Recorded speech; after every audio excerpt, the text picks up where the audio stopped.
What makes the grass grow? That was a thing my church used to chant. Your church? Yeah.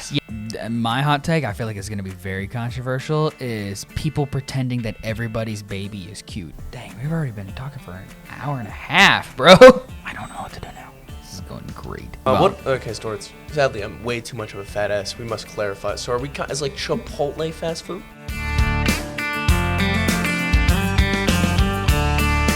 Yeah. No, we're good now. Yeah. Good now? Alrighty. So, yep. Cheers, big fella. Cheers. If you can get that open. I can, but it's just my hands are slippery from me washing my... Cheers, man. Cheers, big fella. Alrighty. Oh, so you got the gaming headphones over there. Yeah, these are my gaming headphones. That. Yeah. Alrighty, welcome back to another episode, or welcome to the first episode of the Bunch BS podcast. You know, starting off strong, you know, alright.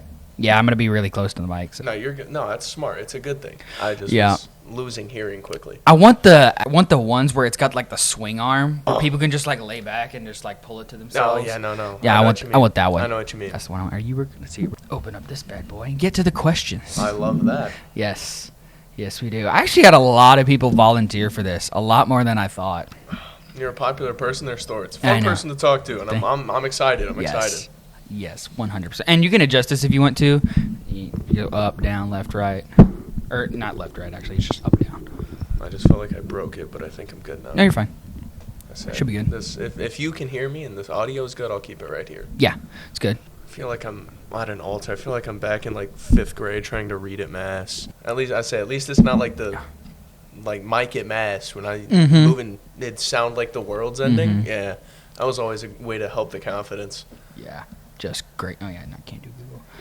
I don't know what it is recently. I was doing Google all first semester in this building, but ever since I got back, Google has not worked. Or you're not a Google guy? Or like the Chrome hasn't worked? Or yeah, like I have Google downloaded separately from Safari okay. on my Mac because it works better. No, I agree. But Google is superior to Safari. Oh, yeah, and 100%. I refuse to believe otherwise. 100%. Are you a Google Maps or an Apple Maps guy? I'm an Apple Maps guy. Google Maps be fucking my shit up too much. Google Maps really just, I don't play with it. Like, my problem is, like, sometimes it won't work with, like, the distances. Yeah. Or, like, the traffic. Or my biggest thing is it's put places in wrong, like, Google Maps, I think, screwed me over once, and I was like, Apple Maps.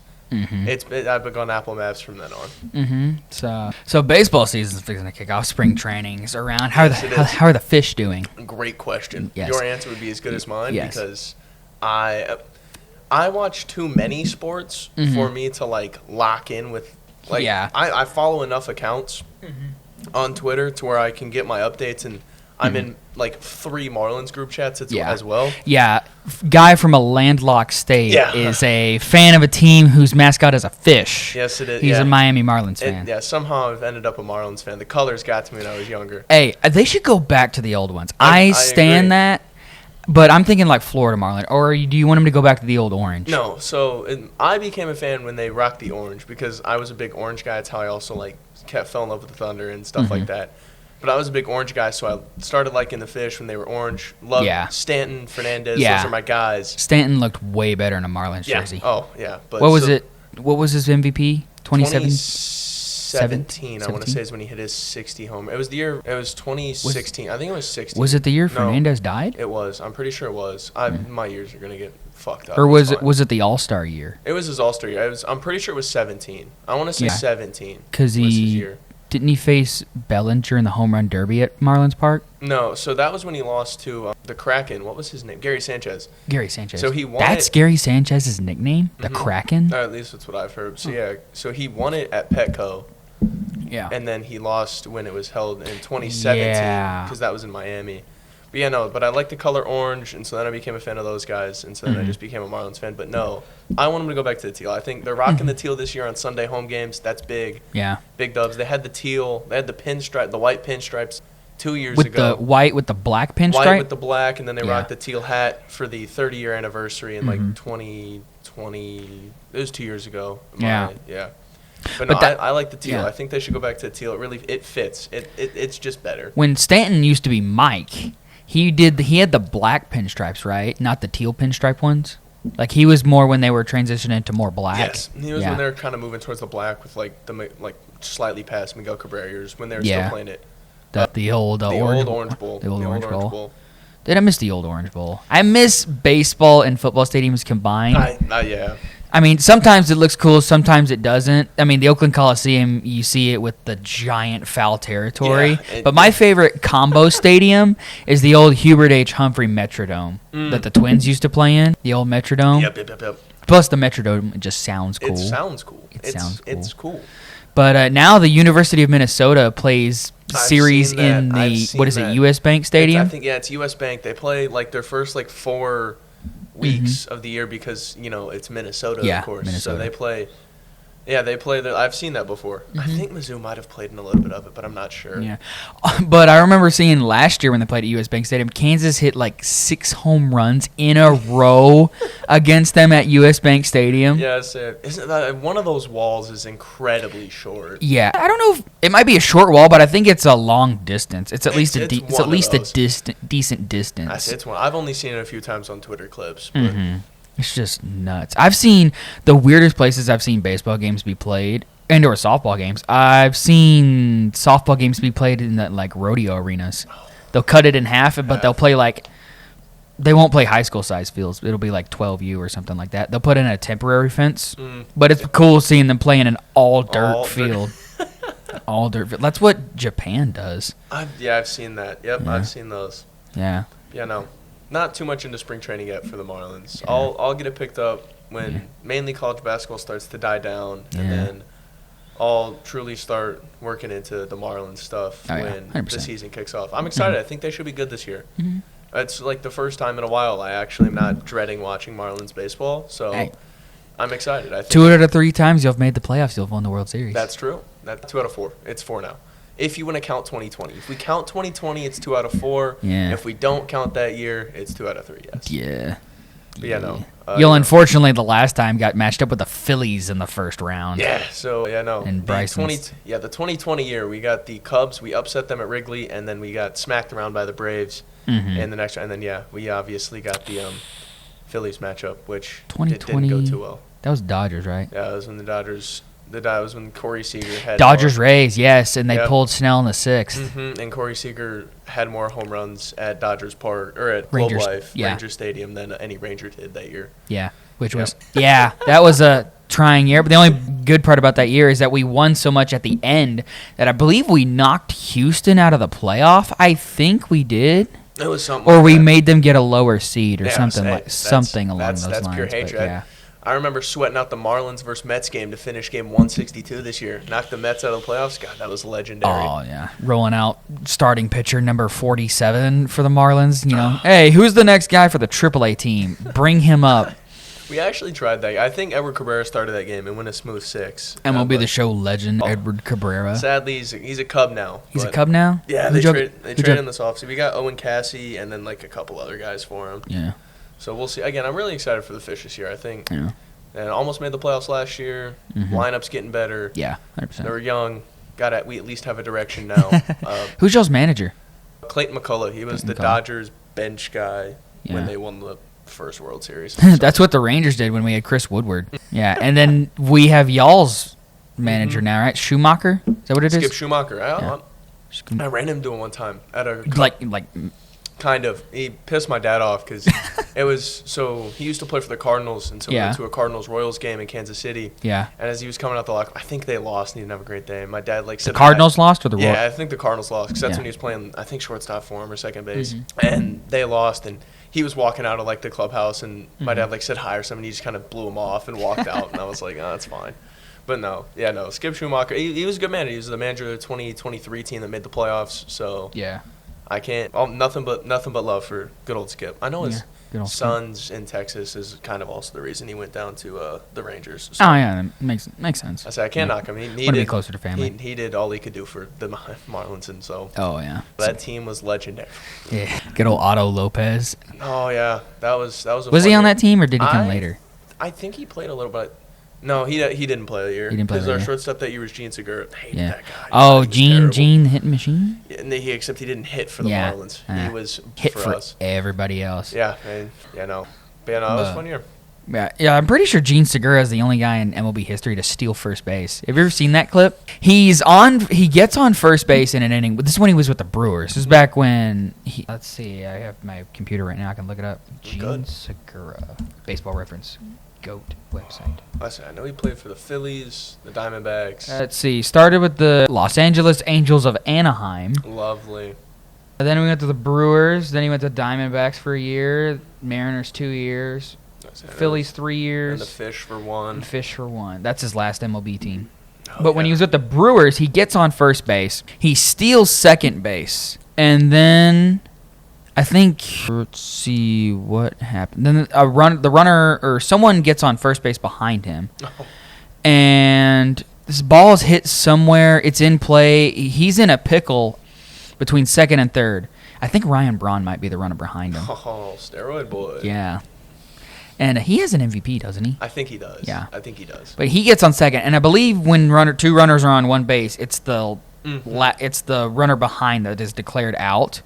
Well, I don't think Gene knew that, and they're both on second base, and they get tagged out, and he starts making his way back towards the dugout, which Milwaukee's is up the first base line. Mm-hmm. All of a sudden, the people are yelling at him, he's not out, so he runs to first base. He's declared safe, and then they keep him at first base because it's now a legal bag to come back to because I believe there was also a force out at first. Yeah, I think it was a ground ball, and they got there out at first, and then he tried to go to third, and then he got in a pickle. And then ran all the way back. And then they declared him safe at first. Yeah, couldn't safe at first. And then he tried stealing second again, and he got thrown out. Yes. Oh my gosh. I wonder. Let's see. Where is he? He's from the Dominican. I wonder if he's playing on the DR for the WBC. Probably not. I'm gonna assume that he's not playing for them. Yeah. Considering who is the DR shortstop? Do you happen to know? Well, Tatis plays outfield now. WBC. Is it Ketel Marte? He's second. I don't see Rural Baseball Classic roster. I'm gonna be honest. I don't know. After 23 went down. So I was gonna say Lindor, but he's Puerto Rican. Let's see. Infielders: Junior Caminero, Vlad Jr., Manny Machado, Ketel Marte, Jeremy Pena. Shortstops listed are Jeremy Pena and Geraldo Perdomo. That makes sense. Perdomo had a really good year last year for the Diamondbacks, and Pena obviously incredible. Yeah. Utilities: Ahmed Rosario. Ooh. He plays for the Yankees now. He plays for the Yankees. Is he the dude that was on the Guardians? Yes. And no. Yes. He was also on the Mets, too. Yeah. He was also on the Mets, They also have Ketel Marte, who could plug and play. And also Fernando Tatis. Let's say if they really wanted to see if Tatis could regain the shortstop mojo, throw him back there. Yeah. He took roids, didn't he? He got banned for something. Yeah. I remember he got taking it for ringworm, man. It's like, I don't know what you're talking about.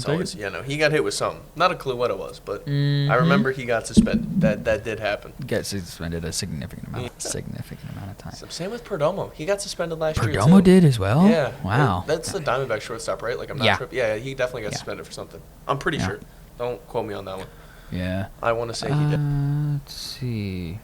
Sorry, I'm looking at the roster, and some of these guys' names are just... You're good. It's like Huas, Huas. Oh, my, that's my goat. You know that guy? Huascar Brazoban? Yeah. Brazoballs? God, I love that guy. You know that guy? Yeah, he pitched for the Marlins. He was my favorite reliever, mainly because we sucked, but he threw hard, and he had a cool name. I even know his, walkout song. It's really? Ganador by Nicky Jam. Hell yeah, I love Huascar Brazoban. Oh, yes, they got another fish. They got Sandy Alcantara. Yeah, is it Alcantara or is it Alcantara?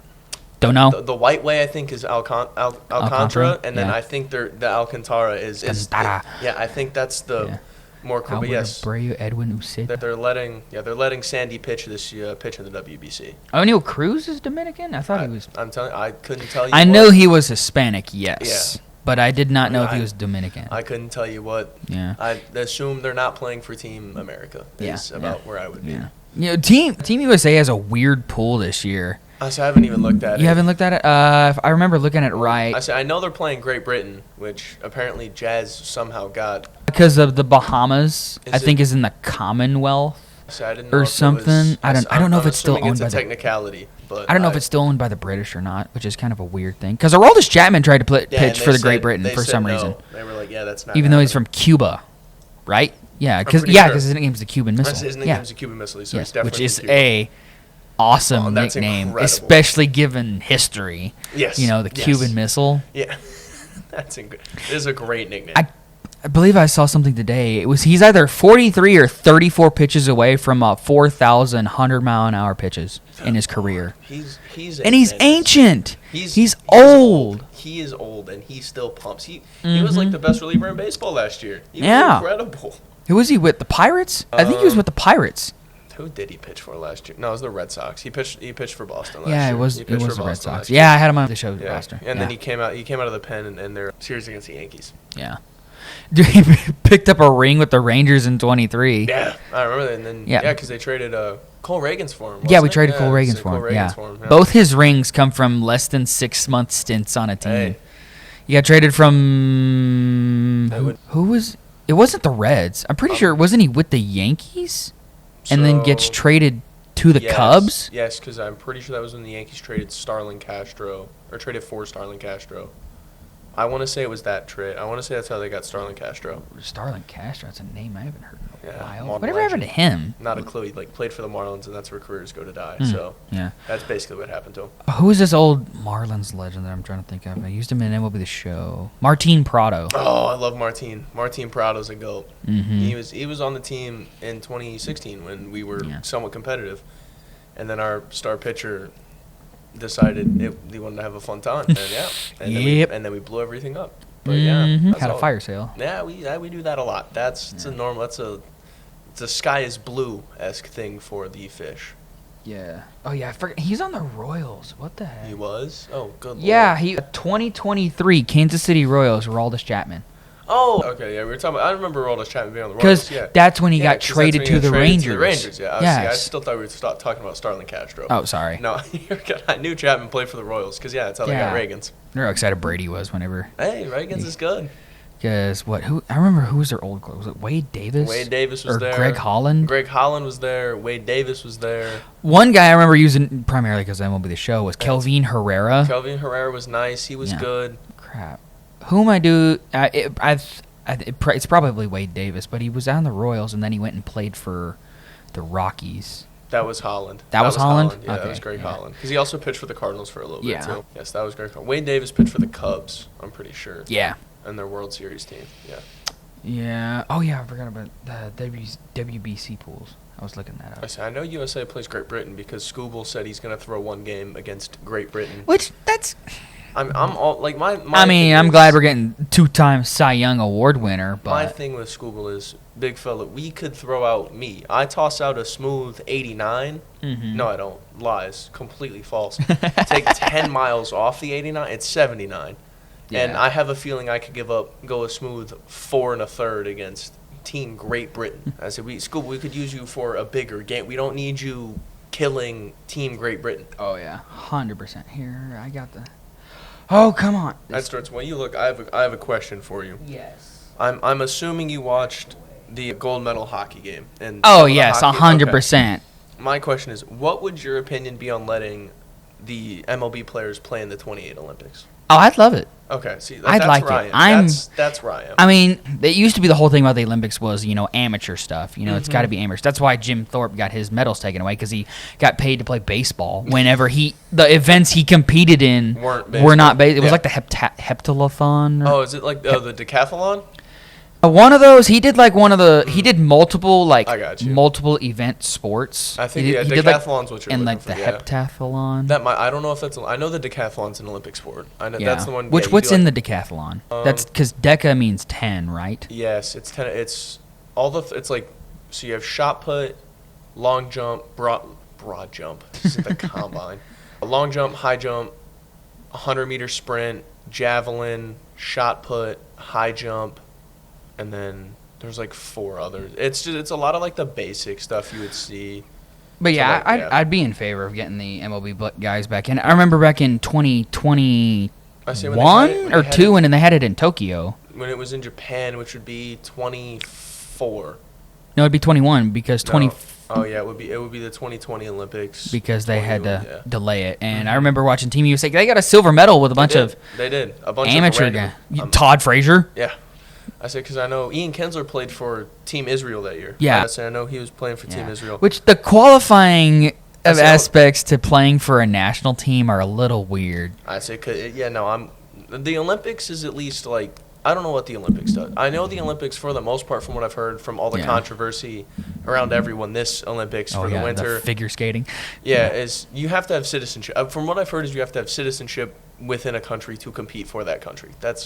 So I have no idea. Which is kind of weird caveat, because if you just paid a bunch of guys like, oh, hey, come to middle of nowhere Eastern Europe and we'll give you all this money and get a citizenship. What I've heard from the Olympics in 28 is that it's six teams, which to me seems low. But anyway, it's 6 teams, and then apparently the World Baseball Classic is going to affect qualifying and who makes it. So we'll see. Yeah, but I finally got the pools. Pool A for the World Baseball Classic: Puerto Rico, Cuba, Canada, Panama, and Colombia. Seems to be an outlier there. The French. The French? Sorry, the Canada. Canadians? French Canadians. The Canadians? Going down to San Juan, Puerto Rico. I know. Is Freddie Freeman, I'm assuming, is playing for Canada? No? He is not, I believe. All right, well, Canada, pack it in, big Canada, yeah. You know, and I think in one of the early World Baseball Classics, Canada beat the U.S. 8-6. Yeah. Even though the U.S. had a very star-studded roster.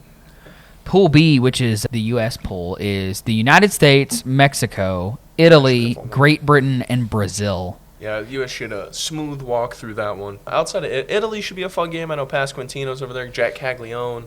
Not a clue who's going to pitch for him. Yeah, not a clue at all. I remember in the last WBC, they had an espresso machine in their dugout, and their double celly was...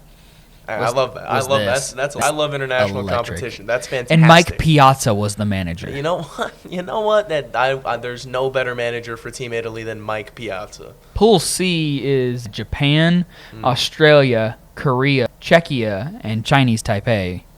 Also known as Taiwan. Yes. Yeah. Now this won't get viewed in China. Oh, no. Oh, yeah. No, that should be a fun one. I know J.J. Weatherholt. He's having a good spring for the Cardinals. He's playing for Team Australia. Or no. Travis Bazzana is the one. Travis Bazzana's the one playing for... I knew he was one of the I had no idea he was from Australia until the draft. I saw he was at the Oregon State. I'm like, oh, he's probably a West Coast guy. Yeah. I was like, yeah, he's the farther West Coast. He's across the globe. Yes. But I know Bazzana's going to play for this, so that should be fun. Down under. Yes. Isn't J.J. Weatherholt Korean? I have no idea. He tried to play for one of the Asian teams. That'd be... I'm pretty sure. I know there's someone who plays for the Korea team that's white as hell. Who was that Cardinal that played for Team Japan? Lars Nootbaar? No, it was Edmund. No, it was Nootbaar. It was Nootbaar. Tommy Edmund played for Korea. Yeah. Nootbaar. I know Nootbaar played for Japan or something. Yeah, Lars Nootbaar played for Japan because that's where they did their pepper shaker celebration. Yeah, the pepper. Yep. Let's see, J.J. Weatherholt. Yeah, J.J. Weatherholt tried to play for Team South Korea. You know what? I respect the hustle. Yeah. Pool D, the final pool, is Venezuela, Dominican Republic, the Netherlands, Israel, and Nicaragua. Oof. Yeah. That should be. I think the Dutch are actually. I said I'm not. The Dutch might have some things. Yeah. I have no idea. They got weird names though. They do. Yeah, but I'm pretty sure their entire roster is from Curacao. Yes, it is. Yes, because Curacao is a Dutch colony. It's colony or territory. I forgot what it's classified as. Yeah, because I know Kenley Jansen caught for him. Yeah, and he I'm pretty sure he threw out David Wright or Ryan. No, he threw out Ryan Braun. He threw out Ryan Braun. He threw out someone. Yeah, had someone caught stealing. Yeah, Kenley Jansen. I remember seeing a thing somewhere because so many players have come from Curacao. Oh, yeah. They did a study. It's like your most likely job at Curacao is being an MLB player on the little spot. Because who's from there?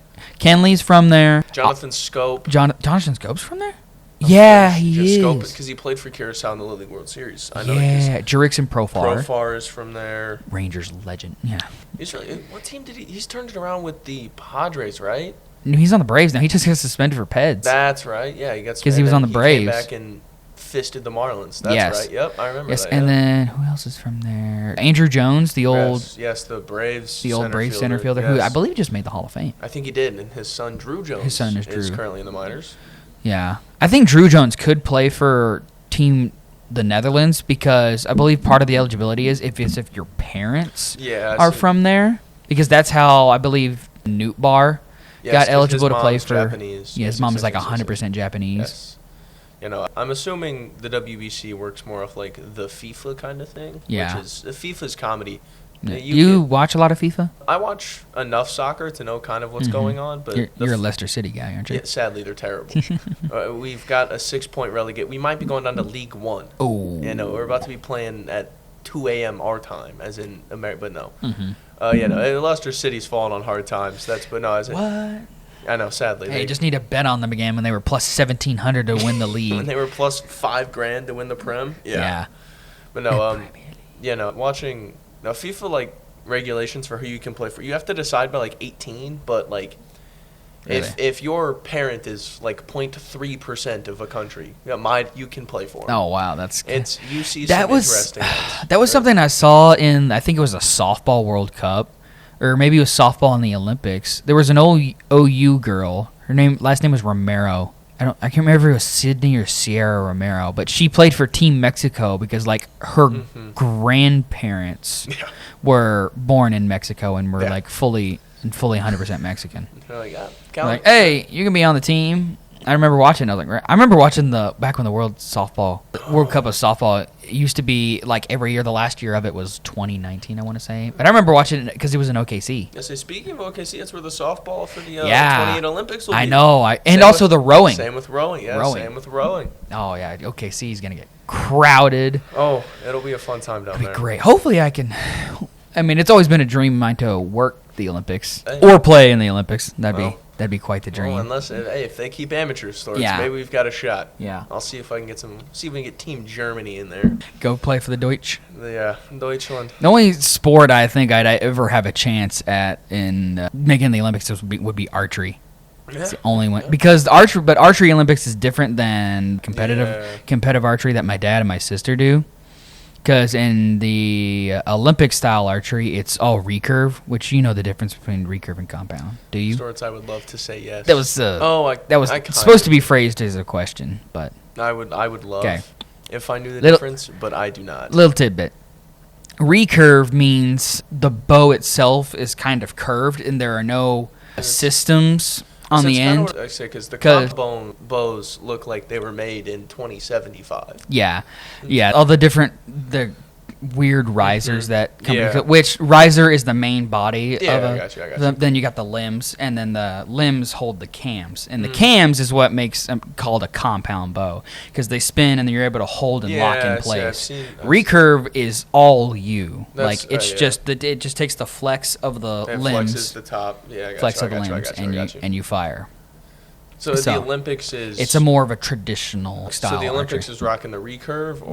Olympics is recurve. Okay. Because compound is a whole lot easier. Because when you pull the recurve, you're holding the weight. The weight of the bow, with compound bow, it's what they call let off. It has like an 80% let off. So you're not... some people's bows are like 75 pounds, but you're not straight pulling 75 pounds. So it's called a let off. 80. I got you. And you can differentiate the let off depending on how strong you are, whatnot. And you mentioned it earlier. March Madness is coming up. I'm excited. My favorite time of year. I fell in love with March Madness whenever I got to college. I remember Nico sent me a video. It was like, hey, POV, it's 2023, and you and your boys are sitting around the table watching this, and it's the Furman over Virginia game that we all watched in the CAF. Yes. And we watched Virginia crap themselves. I was not able to watch. I was watching that in D. Elway Sherwood's graphic design class.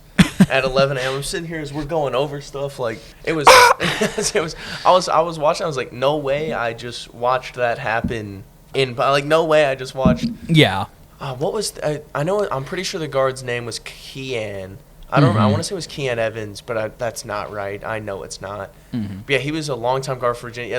Threw that one up there. Mm-hmm. Did not go far enough. Did not go far enough. What is he doing? I still remember the announcer. What is he doing? The three. Go. Bottoms. No, I love March Madness. It's a great time. My school does not have the best history there. Yeah, I hate to ask you, but you saved me. You told me a stat last year when I was making my bracket.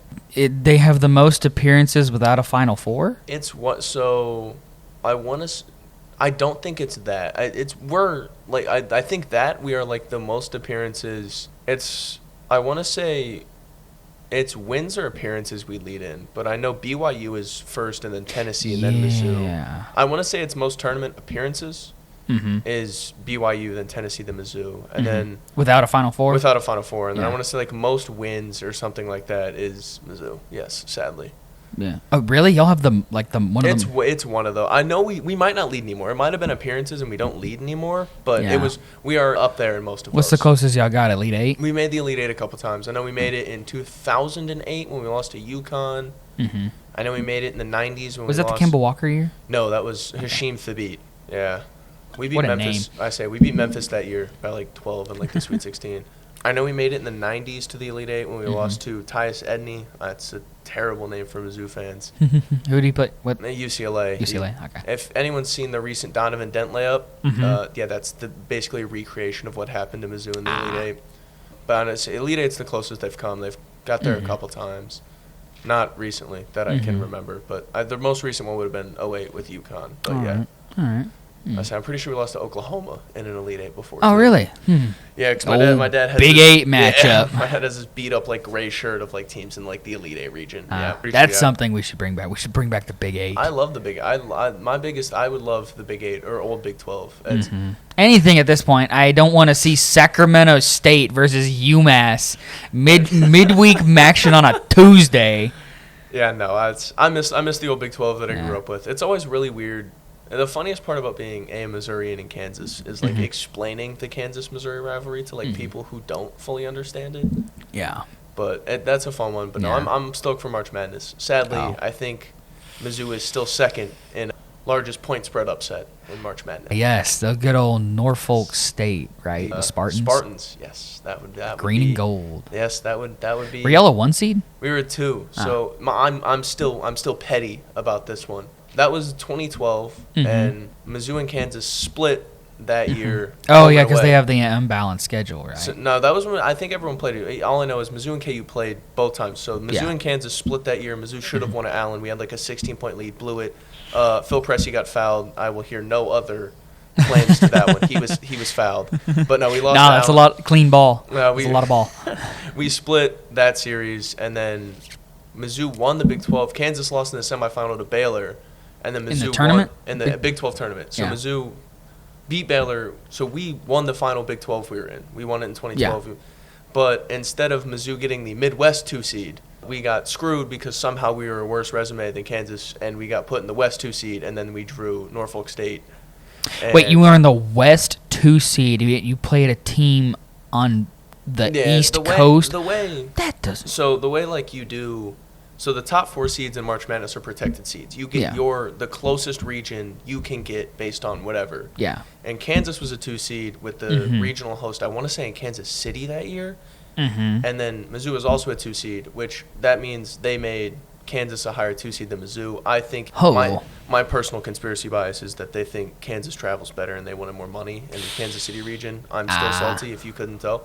A little bit, I can tell. But yeah, no. So then Mizzou was the closest, I think would then be like the closest 2 seed in the West region. And then we got put out there, which that team was, I love that team. The team was incredible. But, we had no rebounding. That team was small. And then, of course, a lot of threes. Yeah. And then, of course, Norfolk State had known NBA player Kyle O'Quinn. So, fun losses. And up until I want to say Purdue lost to FDU was the largest point spread upset in March Madness history. Yes. Yeah. Somehow we were more than the UMBC Virginia game. Really? I know. The 16-1 had a lower spread than 15-2. I'm pretty sure we were like 26.5 point favorites. Crazy. It was bad. We sold. I still remember in 2016 when Buddy Hield, OU, made it to the final. I loved Buddy Buckets. Dude was a legend. Awesome. I loved Buddy That Hield. game in Allen Fieldhouse, we should have won it. Stupid inbound play, triple overtime.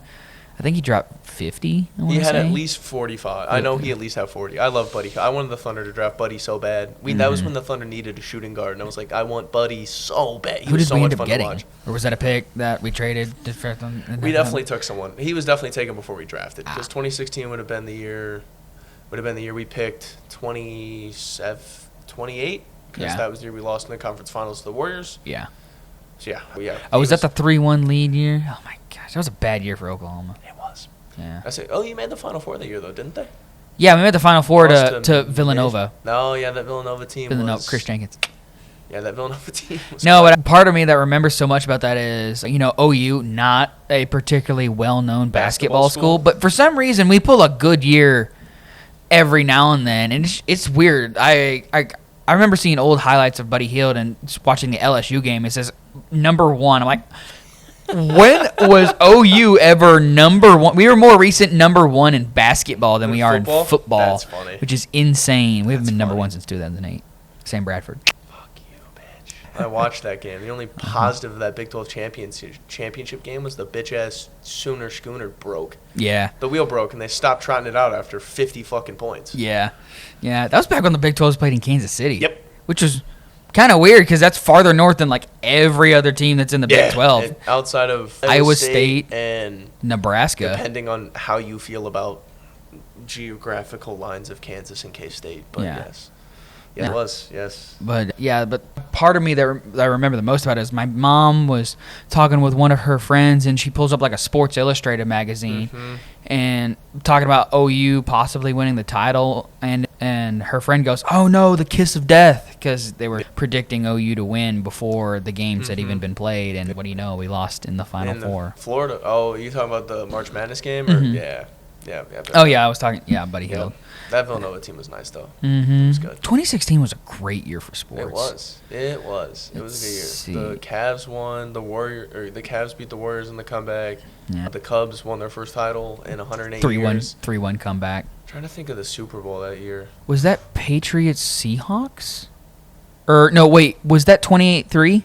It might have been. Was that Falcons Patriots? It might have been. I'm not. Well, you look at that. I'm going to go hit up your fridge real quick. All right. Yeah, we also each have a six-pack here. Holy cow. It's already 40 minutes in. Wow. We're making great time. Yeah. 2016 Super Bowl. This will probably be edited out, so you're fine. Just cut right. Boom. Oh, no, that was Super Bowl 50. Oh. That was Broncos Panthers. Oh, crap. Oh, my bad. I knocked. No, that was me. I hit it. Yeah, I see you're a Coors guy. Yes, I am. You're a Coors guy. I like my Rockies blue. Good old Budweiser. I've been to the I've seen some Clydesdales from there. Oh, yeah. Anheuser-Busch is in St. Louis. Busch Stadium. Yes, it is. The Clydesdales. And then they have Clydesdales like 30-ish minutes from where I'm from. Oh, that's cool. They have like a nice little farm, and they have some Clydesdales. We've gone around Christmas time, everything. They have massive light show and stuff. It's incredible. It's really cool. Yeah, but 2016, Villanova buzzer beater to win. Super Bowl 50, Peyton Manning riding out on a... Yep, riding out on a high. Yep. Yeah. 3-1 comeback in the finals, NBA Finals, and the World Series. What was the national championship in football? Was that Clemson? Was that Deshaun Watson? It's one of the... I'm assuming no, it'd be the year after... So it was Ohio State, Bama was 14. Yeah. Well, that was the year Ohio State beat Oregon, was 14-15. I want to say it was probably a Clemson-Bama year. It was Clemson-Bama, and Bama won. Was that the year? Final was 45-40. Oh, that was the year I think Kenyon Drake housed the kickoff. Monday, January 11, 2016. Yep. Number 2, Alabama, 45. Number 1, Clemson, 40. Played at University of Phoenix Stadium in Glendale, Arizona. That was when Bama dropped 24 points in the fourth quarter. I'm pretty sure that was when Kenyon Drake housed the kickoff return. Oh, wow. That's the only thing I think I distinctly remember from that game. I remember falling asleep for the game, too. Tagovailoa threw the game-winning touchdown. I woke up. You fell asleep on 2nd and 26? Yeah, I woke up and I was like, oh, we are in. We are really far into this game. Oh, okay. Yeah. Yeah, no. Boy. 2016 was a pretty solid year for sports. Great year. Pretty solid year. Great year. Was that the year Leicester City won? No, they were 15. They were 14-15. They were 14-15. Okay. 15. Which soccer seasons are weird, and they're just long. It's just long. It's like, oh, we're playing a pregame for next season in the middle of this current season. I'm like, it gets really long, especially when it depends. Like your competitions start dragging. Like the Premier League season will end in May. It ends like the same time as basketball. Yeah. But then you also have the Champions League, which is like all of Europe. That ends in like July. Yeah. That'll finish, I want to say it's June. And then, so like the players this year that play in the Champions League final will get like a week off before they play in the World Cup. Yeah. So in soccer, the top league is the Premier League, right? And then it goes down to the Champions League. Are you talking like? So what are we talking about here? Because this is okay. Wait. So are we talking like domestic leagues, which is like domestic leagues are like your leagues per country. So the Premier League is the top division in Europe or in England. Yes. In England. Okay. Which is where your favorite team plays. No, oh no, we got relegated. You got relegated? Oh yeah. To where? The Champions League? The Championship. So no. Oh no, the so Championship. The Championship is the league below the Premier League. The league below that is League One, then League Two, and so. Okay, so what's the Champions League? So is that the one where like the winner of all the leagues in Europe get into? Yes, the Champions League. Yeah, no, they have a Ted Lasso segment on that, and it's really funny. Watch that show. That show's amazing. I love Ted Lasso, and so they have a segment on this where it's like, so you're telling they make the joke of, you're telling me we finish third in the Premier League and we then get to go play in the Champions League, and it's basically a joke about how Americans and the difference between. Yes, no. So the Champions League. What happens to teams that suck? Well, they just ride out the rest of their season in half-empty stadiums. Yeah. So the Champions League is there's qualifications on how well teams in your league do and stuff like how many teams you get. But yes, it's all the leagues in Europe are under the UEFA thing play in a league. Yeah. And then the winner is the champions of Europe. The World Cup this year, it's in the U.S. It is U.S., Mexico, and Canada. It is. That'd be nice. You gonna go to a game in Kansas City? We'll see about ticket prices. I'm gonna try. Yeah, I looked up ticket prices for a friendly between U.S. and Belgium because my Belgian friend was like, "Oh, I want to go see if I can go get it." Yeah. Ticket prices were $23, which are not bad, but it's a friendly $300 plane ride to Atlanta. Yeah, and she was considering it. Oh, yo. Yeah. Yep. Yeah, she was considering going. Belgium's not good anymore, though. Really? Well, they're okay. I mean, their golden age is done. Hazard's basically washed. KDB is riding out his career in Italy. They're still solid. They'll be a solid team in the World Cup, but they're not as good as their 2014, 2018 teams. Those teams were solid. But, the World Cup in America this year, we'll see. I at least want to go to, see an atmosphere. I'll probably end up going to maybe Power and Light. Dallas? There is. Dallas is a host city. Miami. Kansas City. Which is the weird one. Kansas City. Because of the Chiefs? Not even really. Kansas City is the second biggest soccer market in America. Yeah. Kansas City's massive for soccer. Yeah. They were the first city to have their own women's the Current stadium. Right? Yep. They're the first team to have their own stadium. So there's that. Yeah, I remember Kansas City's a massive soccer market. I remember doing a project in one of my classes, sports management class. It was about women. It was about women's sports, and it was how Kansas City wanted to become a hub of women's sports, which would be cool. But they don't have a WNBA team, so they do not. But Kansas City and St. Louis, massive soccer cities. Yeah. There's a school we played in basketball. It was in our conference that has two dudes on the U.S. national team. So. Oh really? St. Dominic. I think it's Tim Ream and Josh Sargent went to Dominic, but I could be wrong. I know they're from St. Louis. That's all I know. That's cool. Yeah, I'm trying to remember who's in. I know Austria is in Kansas City because our Austrian friend. Yes, Vanessa. She wanted to try and go. I don't know if they're playing. They might have a team hub in Kansas City. I know England's hub is KC. So that'd be cool. It would be cool. I think it's always.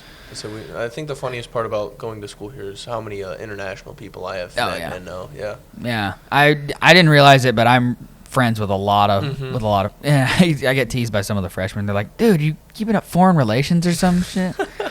They're like, "Cause I'm friend." I mean, I'm also the announcer for the teams with the most international students on at our school, which are the volleyball team and the soccer team and all them. I'm the announcer for them, so I know a lot of the international students. Yeah. Yes. Let's see. Yeah. I didn't realize it till I was. Yeah. Crap, where was I at? We were doing. Oh, it was for Night to Shine. We were doing the Night to Shine thing. Yes. And baseball and volleyball got put on there, and I realized I looked over, said hi, and I realized everybody who said hi to me was not a U.S. citizen. Yeah, it was a Belgian, a Canadian, a Colombian, and a Kiwi, New Zealander, and all the ones that said hi to me were not U.S. citizens. At least not yet. Depending if they want to do it. Yeah, we'll see. Depending on where they carry out their post-college career. Well, I had a question on my head. What were we talking? We were on the World Cup. We were. Then you got it, Storts. I'm trying to think. I lost my train of thought. Crap. I'm so sorry. You're fine. What was I? I had my train of thought. No. Dang it. The train went off the rails. Yes, it did. It very much did. Oh, yes, I remember what I was going to ask. Or not ask, but I was thinking about. I think, they all finally, countries get to come to the America and experience America. Yes. And as we were talking about the foreign students here at the college, how they get to experience America and things that they get shocked. I remember our Belgian friend was like, she's like, I was surprised by all the portions, like everything's just bigger. Like a medium fry here is like a double XL out there. But one thing I was thinking that'd be kind of not sad, but like if we were talking about the Olympics earlier, making the Olympics is you finally make the Olympics, but like you make it like LA 28. Yeah. And you're like, I get to compete in the Olympics. You go like 4 hours. I'm in my own country. Yes, I'm in my country. That'd be the one that's like, it'd be cool to be in another, like traveling, like going to some other country, I think be also really cool. I was thinking, speaking of like people, I think the funniest thing has been seeing the reactions of like people who don't understand like how big car culture is in America with like they're like, oh, Boston Stadium. Meanwhile, it's going to be an hour and a half drive, basically, to get to Foxborough. Yeah. I don't know why they didn't just call it Foxborough Stadium. Because no one knows where Foxborough is. Yeah. Boston Stadium, Kansas City Stadium. Yeah. Which, they don't do corporate names, I realized. I just saw FIFA doesn't do sponsor But they could have kept Arrowhead. That's not corporate. But it's not Arrowhead anymore, sadly. I thought it was Gayha Field at Arrowhead Stadium. Gayha Field at Arrowhead Stadium, but I feel like that'd be so. Yeah, they just if FIFA doesn't do corporate stuff, so it's just like they're going back to in Texas. It's the good old Dallas Stadium. Yeah, it's Dallas Stadium. Yeah, which used to be the name of the stadium that was in Irving. Which it's like not in Dallas. Yeah. Which in that stadium, it had a big giant open hole in the middle of it that I don't think it had the retractable roof yet or not. But you know what? One of the Wikipedia definitions for the reason for having the hole open is so God can watch his favorite football team play on Sundays. Of course. Yeah. Of course, Jerry Jones. Yes. Of course. That's what it says on Wikipedia, and that was a old thing that my dad used to tell me. Back before I became a Chiefs fan. I can't. It is a beautiful stadium. I've been once. It's beautiful. It's incredible. Oh yeah, you got to watch. I went to the Cotton Bowl. The Cotton Bowl. That was a Cotton Bowl of all time. What, 14-3? 14-3 was Hope you had the under. Yeah. No. Then you also got to go on Globe Life Field, didn't you? I did. So since Max Scherzer's a Mizzou alum, I actually saw him pitch once in college. But Max Scherzer's a Mizzou alum, and so he. Like both teams have obviously it's a bowl game. Both teams have tailgate parties before the game, and so the Mizzou tailgate party was at Globe Life Field. Yeah, and they had a lot of cool events. I was able to walk behind in their low area behind home plate in the area down there. Oh, that's cool. They also let us throw pitches on the bullpen. Hey, as someone with no cleats, that was a disaster for me. No cleats. Hey, but you say you got to pitch on a major league mound. I got to throw a pitch in the Rangers bullpen. Yeah, no cleats, no warm up was not my best effort. Some would say. Clean 72. 72 would be generous. I think my foot ended up. I basically was doing the splits on the mound there. Yeah, it was Dude, bad. That's what Nico did at Southwestern the other day. He was warming up their bullpen, and you can see the cleat mark because he took us out after the game. Yeah. And after the first game was over, because he was warming up in case of emergency. Yeah, the ice guy. Yeah, we came out and he goes, well, look at this, and it's a foot mark that's from here to here, and he goes, I planted and slid this entire way, and I was like, dang, he was like, even in cleats, he slipped that far. That's a doozy. But I remember that bullpen. I remember that trip. Yeah. That was my freshman year. You would have been your sophomore year. Yeah, it was That was a trip of all time. Yeah. Picked up the win. Nico got the win out of the bullpen back when he was not a two-way player.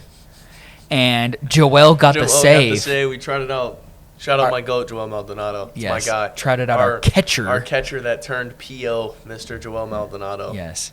Legend. Dude, I remember he gets 0-2, 3-2, 0-2, 3-2. But then he would still get outs. It's like he was just trying to maximize his pitches every single time. Yeah.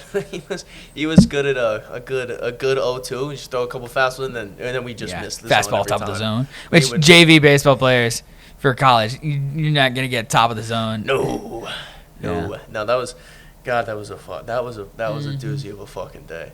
Because then spring break hit and we were terrible. Crap ourselves. We were bad after spring break. I'm gonna go get another beer. So have fun. Yep. Whoop. Just don't hit the table on the way. Yeah, it's not gonna hit the table. Saw I was falling behind a beer count. Yeah. You don't need to compete with me. Dude, I haven't drank in a while. Yeah. I'm graduated. I have nothing to do. Oh, yeah. Actually, no, my last time drinking was with you. It was when I think it was Brady's last weekend or something here. That makes sense. Yeah, we went to Easy's. Yeah, it was Easy's. We went to Easy's. Yep. Mm-hmm.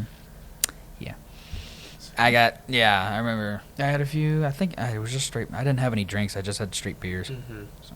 I think the funniest thing is, as someone who's been conditioned in bars, Easy's. Yeah. Going back home and going to, the massive big bars back in Columbia it's quite Is there a Mizzou-themed bar in Columbia? I got 4 of them. Oh, really? Yeah, as the people who at Mizzou and around, they call them the big 3. Mm-hmm. Harpo's, Willie's. I want to say the third is my house. I know Harpo's and Willie's are the big 2. Mm-hmm. Those are the 2 most popular ones, and then obviously, I think my house would be the third one that counts. Yeah. That's the big 3, but I could be forgetting one. Yeah. Yeah, it's weird in this town. There's only 2 bars. Well, technically 3 if you count the bees. No. Count the bees. Count the bees. Yeah, if you count the bees. Actually, no, there's 4 because in that what? Isn't there an underground one? There used to be. It was literally called the Underground, and it's been closed since before I got here. So I think my last year was my freshman year. Yeah, because I heard he got shot up. I heard that happened. I just remember. I think they told us about it on the tour. Yeah, because you go down Main Street, you go down to downtown, and you make a left. It's out by La Fogata, kind of. It's out there. I thought Fogata was that way. No, that's La Jefa. Yeah, La Jefa. Yes, that's where I went. My Mexican restaurant. I've only been there once. La Jefa, it's good. Yeah, I like it. Yeah, I went there with Caitlin. Buendia? Oh, yes. She still works at Walmart now. Yeah. Still. Oh, yeah, she did. Still a coworker of mine, sadly, because I still work there. Yeah, I have a class with her this year, and she was like, I gotta go to work. I'm like, she gets off at our class at 3 and then goes to go work at Walmart at 4. Yeah. I'm like, ugh. Yeah, no, it's not enjoyable. I remember when I did that last year. It was my Tuesday, Thursday, second semester, I'm pretty sure, and I worked from 10 to 1. Because I had a class at 2 and I worked 10 to 1:30. Yeah. It made money. I had dollars in the bank account. Yeah. That's all that matters. Hey, you didn't want to work for the school making $8 an hour? Well, I also did that. Yeah. I do it again now. Yeah. Saw you being ball boy a couple times. Yeah. At the soccer games. Yep. I don't know. I like working sports. Sports are fun. I enjoy it. I love it. I'm way too sport. The Olympics are easily my favorite time of the year, mainly because I get to watch any sport that's on. I remember a couple years ago I found Futsal World Championships. Futsal? Yep, turn that on. Yep. If you need dumb sports, I will watch them. Dumb sports to bet on. I'm on it. Thankfully, didn't find a They play it hockey style, right? Like you get a penalty box. Yeah, right? Something like that. Yeah. Yeah, but we're talking about bars. But yeah, the bars across the old Underground is across the street from the theater. Yeah, yes, whatever. Yes. But I've only ever been to Easy's, and I still have never been to Hank's. Hank's is fun. Hank's is. I heard it has good steak. I've eaten there once. Yeah. I don't really eat at the bars around here. Yeah, who eats at a bar? That's fair. But no, Hank's is solid. Hank's is cool. Mm-hmm. I say for you got to be a little bit more careful. That is with the coaches. That's their bar. Yes. But Hank's is cool. I like. Hanks is cool. It's got an extra pool table. It's a little bit easier to play. It's a little more chill. Yeah. Don't they have an outdoor thing as well? I don't. Is there a little side yard? Yeah. There is. Never really been out there much. I said it's. Easy's got a little bit of a backyard, but not too big. Just big enough to play cornhole. Yeah. The only time. A band. Yeah. I said the only time I really end up at Hank's is if Easy's is doing live music and they want to charge a cover, and thank you. I remember seeing something on Instagram. It was a band. I always wondered why bars had cover charges, but then that helped me explain why. I was like, why do they have a cover charge? Because they have a live band, they got to pay for them. But there was a bar in Tuscaloosa that was $80 cover charge. Yeah. What? Columbia gets that way too. Damn. So, it's always my parent. Whenever I go back home and go to bars back home, home is Columbia, Missouri for anyone. Yes, who doesn't. That's why he's such a big Mizzou fan. That's why Mizzou is the home. It's a school, but no. The big block M. The big block M before Michigan. We had it before Michigan. We'll clarify, but no. Yeah, when I go back home, my parents they'll be like, "How much was cover?" I'm like, $25, $30. I'm like, I remember when cover was $5, and it's only because there was a band. But no. Yeah. That was also back when gas was 75 cents. Yeah, a full tank of gas was worth a gallon now. Yeah. But Yeah, no, Columbia, their covers get bad. When I went back for the Texas A&M game and took Newton Carlos, they won. Carlos kind of wanted to go to like one of the big three, and then they were like, "Yeah, cover's $40," and I was like, "Yeah, no, we're not doing that one." It's like I can go to my backyard. That's what we did. We went back home, chilled at my house because my parents weren't there that weekend. That's why we got both their tickets. Yeah. And so we just kind of chilled at my house and did stuff there. But yeah. Oh yeah, that sounds awesome. It was a great time. Yeah. But yeah, no. My bad. Oh, you're fine. No, I cut you off. You're good. For homecoming, since Mizzou is big into homecoming, we claim we were the first official homecoming. Really? Yes, we claim that we are the official homecoming, the first official one. And so homecoming's massive in Columbia, and so when around that weekend, I've heard covers get up to $80, $85 just to get. I'm like, yeah, that's. I have too much self-respect to pay $80. Yeah, it better be like Nickelback or like someone like premier. It's like there's not even live music. It's just to like control the crowd to make sure there's not too many people. But I was like, yeah, no, I'm not paying. Yeah, I'm not gonna pay $80 to go to a bar. It's like no, I can pay $12 and go drink in my backyard and have just as much fun. Like if I'm paying $80 to get in, I'll just go to a liquor store and buy $80 worth of liquor and then bring it back. But yeah, Columbia's a big bar scene. It's much more of a bar town than a bar campus than it is a like house party campus. I know. I always wish I could go to OU during a game day now that I'm in college age, but it's 3 hours south. I went for the. Oh yeah, you did go for. I did go for the Mizzou Oklahoma game. No, I didn't stay overnight or anything. I drove back after the game. Yeah, but I think one of the ones that I can think of off the top, Logie's is one. There's Campus Corner. I want to say. What other bars? I got a bunch of friends that go to OU. I can't really think of many of the bars that are.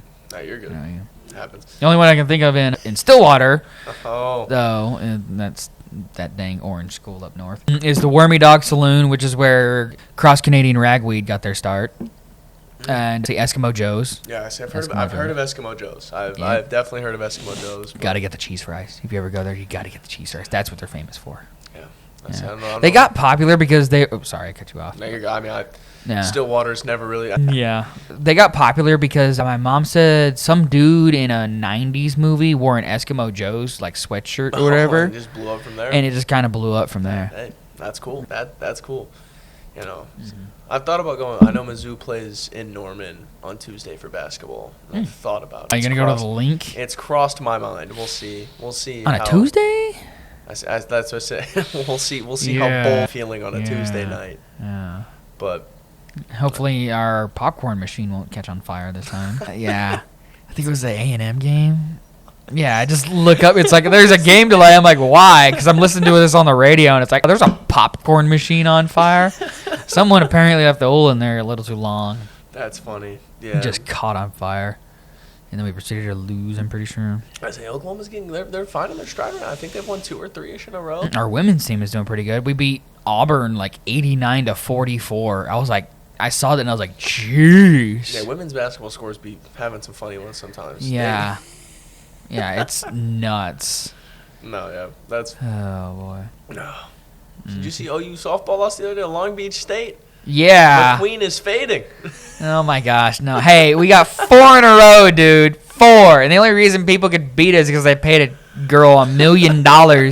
Hey, let's give you $1 million to come over to Texas Tech in the middle of Lubbock, Texas. That oil money down there. Tech's locked in. They got the talent now. Did you see the Texas Tech was kind of leaning into the whole oil money thing? And they're like the newest recruits on campus, and it was a picture of a pump jack.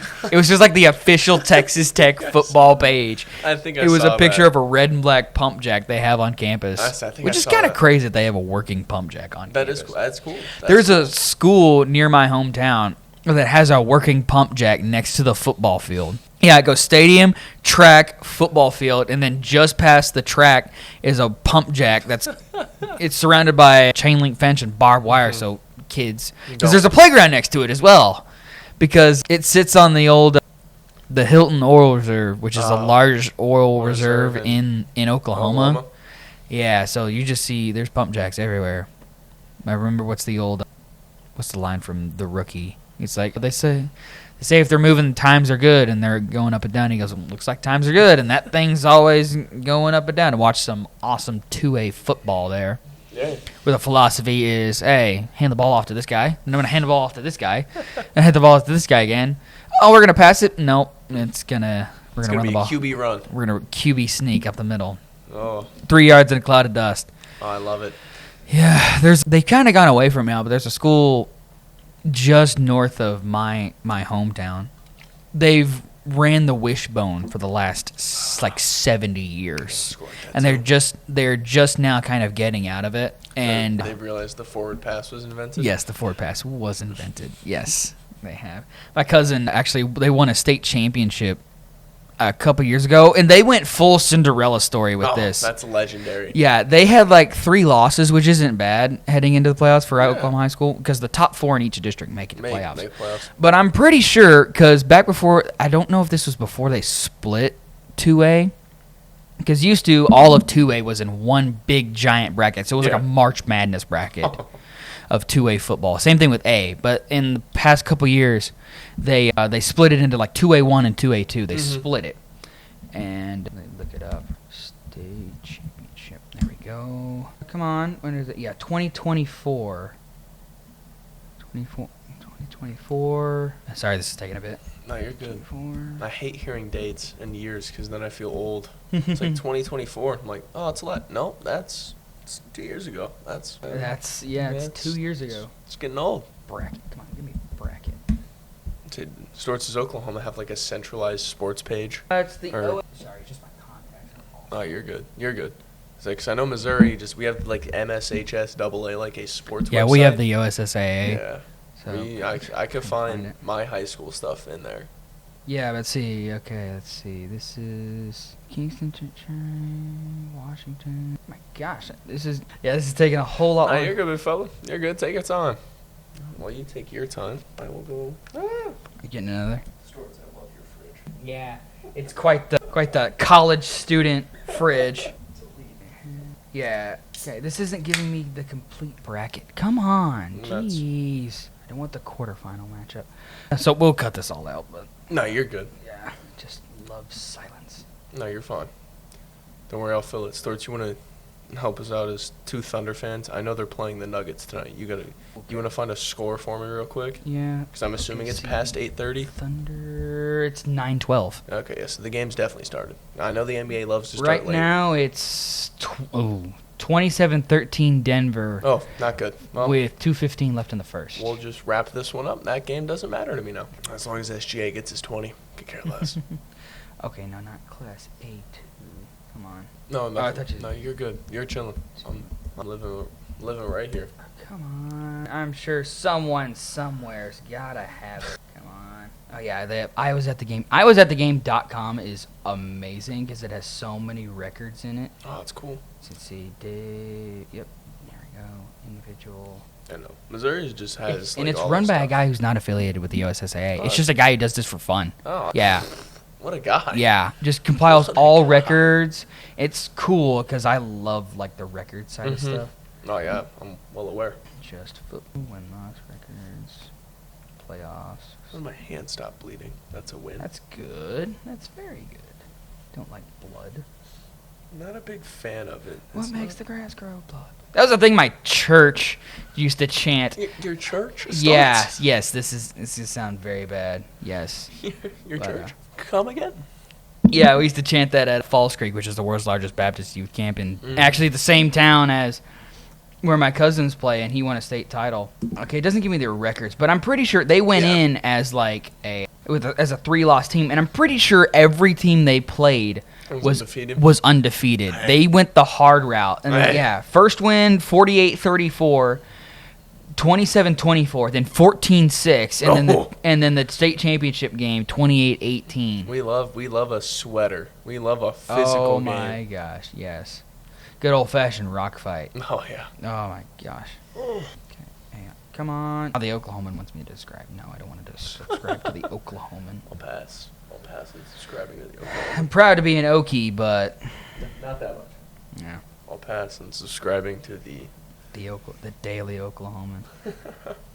But that's one thing that I remember I was talking about. But the Oklahoma state championships for football, at least, they're all held in one place. I remember you telling me, isn't it for Missouri? Aren't they held in different spots, or is it still all in one place? Missouri is all in one place. So, or is it Kansas that I'm thinking of? That's Kansas, I think, isn't different because I know Emporia hosts one. I think Kansas is different spots. Mm-hmm. Missouri's all at Faroe. So Missouri's state high school games are all at Mizzou. Oh yeah, Faroe. Faroe Field. Yes, Memorial Stadium. And they're trying to change it, which is rough. I'm not a fan. No bueno. Yeah. But it used to be before I got to high school. They used to play them in St. Louis. At the Dome. They used to be playing in the Dome. Oh, you used to play it in the Dome? The old Rams Dome? Yes, they used to play it at the Edward Jones Dome, now called just like the Dome. It's just called the Dome. Literally, it's the Dome. It's so original. I know. It's incredible. But yeah, no, that's where they used to play them up until like my freshman or sophomore year of high school, and now they're all at Mizzou. The basketball was at Mizzou up until I went to high school, and then moved down to Springfield and played at Mo State. Now they're moving. Went way down there? It was supposedly a basketball hub. It didn't go too well because, if you can realize, most of the schools are not from around there. So let me guess, a lot of St. Louis heavy, Kansas City heavy. Especially when you get into Class 4 and Class 5, you start to get way more St. Louis and Kansas City schools. Mm-hmm. And even in the lower classes, there's just not a ton from Southwest Missouri. So I think they're finally moving them back to Mizzou. Oh, that's cool. The problem is it creates a lot of scheduling problems. Yeah. Because, like, the back half of the year, you can't schedule a lot of home games. Mm-hmm. So, but Mizzou works. I mean, we have the Hearn Center and then obviously Mizzou Arena. So. Yeah. All of the Oklahoma football state championships are played at UCO, which is a Division II. That's University of Central Oklahoma, right? Yes. Yeah. It used to be known as Central State, for anybody over the age of 40, I want to say. Yeah. It used to be called Central State. They were the Broncos. But they spell Broncos with an H. BRONCHOS, and their thing is roll chose. They should not be a school. They should be forced to spell. Yeah, and their hand signal is this. They do this. They should not be. That's some of the worst. That's terrible. Mm-hmm. The Bronchos, thank you. Broncos, nope, yes. Yes, I'm pretty sure there's a local school that I think it's Garden City's the Bronkbusters. Yeah, they're the Bronkbusters, which is that's kind of weird. Don't know what it is. But hey, cool. No, it's Garden City is the Bronkbusters. Yeah, Dodge City's the Conquistadors. That's right. Yep. Yeah. JUCO names, baby. Yeah, JUCO names. Because I know somebody who plays softball at Dodge. Yeah, Dodge City. Yeah. Nice. Are they the Broncos? Yeah, there's a school. You heard of Peyton Tolley, left-hander for the Red Sox? Sounds familiar now, a little bit. But he's from a town called Bethany, Oklahoma, and they spell it the same way. They're purple and white. They're the Broncos with an H as well, which is just. How do you? I guess there? It's just. Hey, you have a team named the Cupies, bro. We do have the naked Hickman babies. We do have the naked baby, the Hickman Cupies. We also have the midgets. Yes, we have the Putnam County Midgets. Oh, it's a county school. Yeah, the Putnam County. That was something I did not see until I moved north here. Is county schools. Yeah. Yeah, that's ridiculous. Like. I remember there's a triple, you know what consolidated means, right? Yes. There's a triple consolidated school in the northwestern part of Oklahoma called Thomas Fay Custer. But apparently they are like elite in football, and I'm pretty sure they lead the Oklahoma in district championships. Oh, yeah. They're just for sure, but they're the Terriers. Oh. They're the Terriers. Yeah. I say the Putnam County Midgets, we have the Hickman Cupies. The coach of the Clippers, Tyrone Lue, he went to their school. His school's mascot was the Spoof Hounds. Yes, what the heck? Spoof Hounds. You can look up Spoof Hounds. It'll come. Spoof Hounds, Missouri High School, and I guarantee you'll find. I forgot what city it's in or town it's in, probably. Okay. But yes, he was a Spoof Hound. It's in Missouri. It's in Missouri. Yeah. Like spoof. I'm assuming it's exactly how it sounds. With how people have spelled mascots that we've recently found out, I'm assuming yes, it's spelled SPOOFHOUNDS. You could also look up Tyrone Lue High School and you'd probably find it as well. Is this Maryville? Yes, the Maryville Spoof Hounds. Yes. Maryville Spoof Hounds. That's nuts. There's a town near my hometown, which is where Reba McEntire is from. They're the Atoka Wampus Cats. That's legendary. Yeah, which Wampus Cat is. I don't even know what a Wampus Cat is. I've heard of things being. Neither do I. You good, bro? No, I'll be okay. I'm slowly dying. Yeah, aren't we all? Yes, we are. Yes, but I've heard of things being cattywampus, You ever heard that? I have heard a good old cattywampus. Cattywampus. But not wampus cats. I haven't heard the switch. I don't know if... Yeah, Toka wampus cats. And that's where Reba McEntire is from. Of course. Yeah, she was a good old Toka wampus cat. The wampus cats. I'm trying to think of what other weird mascots are in Oklahoma. I did way too much research on this. That's because I did quiz bowl in high school, so I was a sports guy. Hey, understandable. Yeah. So the only ones I can really think of in Missouri are obviously the midgets, the spoof hounds, which is their actual name. Yes, no, they are actually the Putnam County Midgets. The story is when everyone left for World War II, that their football team was filled with like short people, and then they won a state title, and so they just went, we're the Putnam County Midgets. It's in northern Missouri. You can look this up. It's basically in Iowa. Oh, that's like that is a movie that came out recently, but like the team's name was the Orphans. Like it was an orphanage, and their mascot was the Orphans. Yeah. I don't know of any other weird Missouri ones. Some weird Oklahoma ones. I don't know. It's kind of weird depending on how you think. But Bray Doyle is the Donkeys. They're incredible. They're Donkeys. That. Dewey is the Bulldoggers. Which, do you know what bulldogging is? No. It's another name for a rodeo event of steer wrestling. You know what steer wrestling is, right? Oh yeah, to the best of my ability. Yeah, it's the event where you ride alongside the steer and you jump off the horse. And then you take the steer by the horns and you throw it on the ground, and you get the steer on its back and the forelegs are in the air. Tie him. No, I don't think it's not tied. That's the tie down roping. Yeah. So my rodeo knowledge is not to the best of. Come on, you're from Missouri. They're supposedly in the South. Yeah. Well, see, the problem is I grew up in the part of Missouri that has people in it. Yes, you weren't part of the boot heel. No, I was Cape not. Girardeau. I was not part of the boot heel. You know they have an arena in Cape Girardeau? It's called like the Show Me Center. That makes sense, yeah. Because I was watching some old WWE stuff, and it was like Cape Girardeau, Missouri, Show Me Center. I'm like, what in the world? I'm like, yeah. But the funny thing I always tell people is I'm from one of the 3 blue counties in the state of Missouri. Ah, yes, and it's they all are connected by I-70. Yes. Yes, but no, So the funniest part about Missouri is like the southern half is incredibly southern, like Boot Heel. Springfield, like the southern half of Missouri fits basically into the South.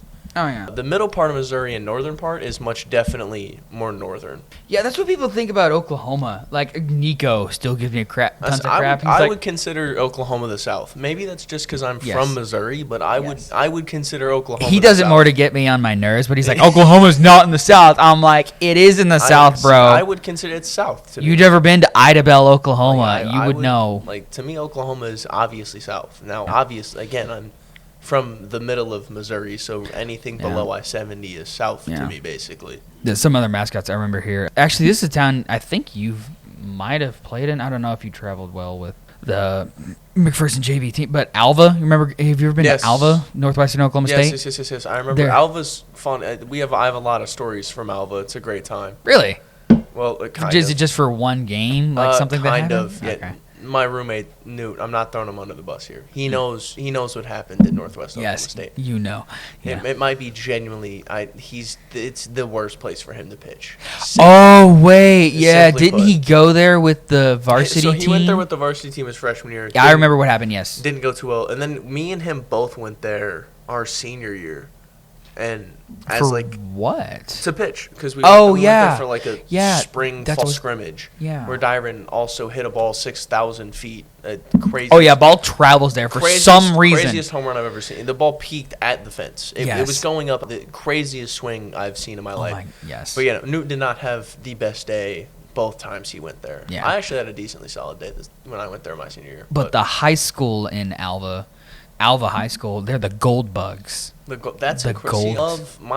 Their logo is a beetle with just a golden shell. My favorite thing is easily fun mascots. Like I'm as someone who's a McPherson College grad, Bulldog sucks. Please never. It's a little generic. Stop naming schools with 6 different other schools. You know the high schools at least. The Bullpups, that's unique. Still sucks, but unique. Yes, the Bullpups. Yes. But I'm not trying to shit on McPherson High School. The Bullpups is incredibly unique. I just think it's really It's tacky. Yeah, some of the other ones that I see here that I'm trying to remember, because I remember in Quiz Bowl, one of the categories I had to memorize was Oklahoma high school mascots, so I had to like try and memorize like 400 high school mascots. Oh, that's incredible. Yeah, I know. I can name all the NCAA ones, but I can't name the 400 for the Oklahoma high schools. But the other ones here, is Braid Oil, the Donkeys. Chickasha, which is where USAO is. You know, where JT Edmonds hit a ball like 500 USAO, feet. But they're the Chickasha Fighting Chicks. That's incredible. And their logo is a chicken with a six-pack and boxing gloves. That's incredible. Yes. That's maybe the greatest thing I've are purple ever and heard. gold. That's like maybe sand the greatest gold, too. thing I've ever heard. Yes, they're the Chickasha Fighting Chicks. Grove, which is just north of Tulsa, is the Ridge Runners, which comes... Their logo is a road runner. But they're the Ridge Runners because I believe it comes from something to do with moonshine. That makes sense. And having to use the silhouette of the thing to mask your whatever. Yeah. I don't know. Storts, have you had moonshine before? I have. My family used to have a jar of it because my papa had a friend who would make some, and he'd go and do business with him, and he'd pay him, and then he would also give him a jar. So, yes. We no longer have that jar because it was thrown. I'm pretty sure my I don't know if it was my mom or my aunts. I'm pretty sure they threw it out when they found out. It was like pure moonshine. It was like 210 proof. You know, if you do too many shots of moonshine, you'll go blind. Yeah. I see. The only time I've ever had moonshine was when I went to Vegas a couple years ago. Did you have the legal moonshine or did you have like illegal moonshine? Because there's a difference. I guarantee. I'm going to say legal because it was at the Mafia Museum. Yeah, you had the legal version. Yeah. I had the illegal version. The true moonshine version. Yes, I had true white lightning, as it is called. Which I tried to make a team on NCAA 26 called the Storch College Shiners, and as a mascot, and my logo was a redneck with a lantern and a jug. It was pretty cool. And I tried to make a white lightning alternate uniform that was just basically all white, but it had like gray accents, so you could actually see the letters. Kind of like the Thunder uniform they had a couple years ago. Oh yeah, the old city uniform. Yeah, the all white ones. Yeah, it was basically that, but then for some reason, it wouldn't let me name it the White Lightning uniforms. Yeah, it's going to say that's offensive. Yep. It is? I think you're just... I don't know why, but he might be towing a line. Okay, of something. Yeah, I'm not gonna get into it. No, I'm not. I don't know why, but it's EA. I have no faith in them as a company. Yes. But yeah, I mean, we still pay for their games. We still pay for UFC. I will buy their games. It's a sad reality I live in. Even though I play NCAA 26 and I've only played Dynasty. I have not played online at all. I don't touch the online modes with college football. It's too much work. The people are too good. I'm too old. I'm ancient.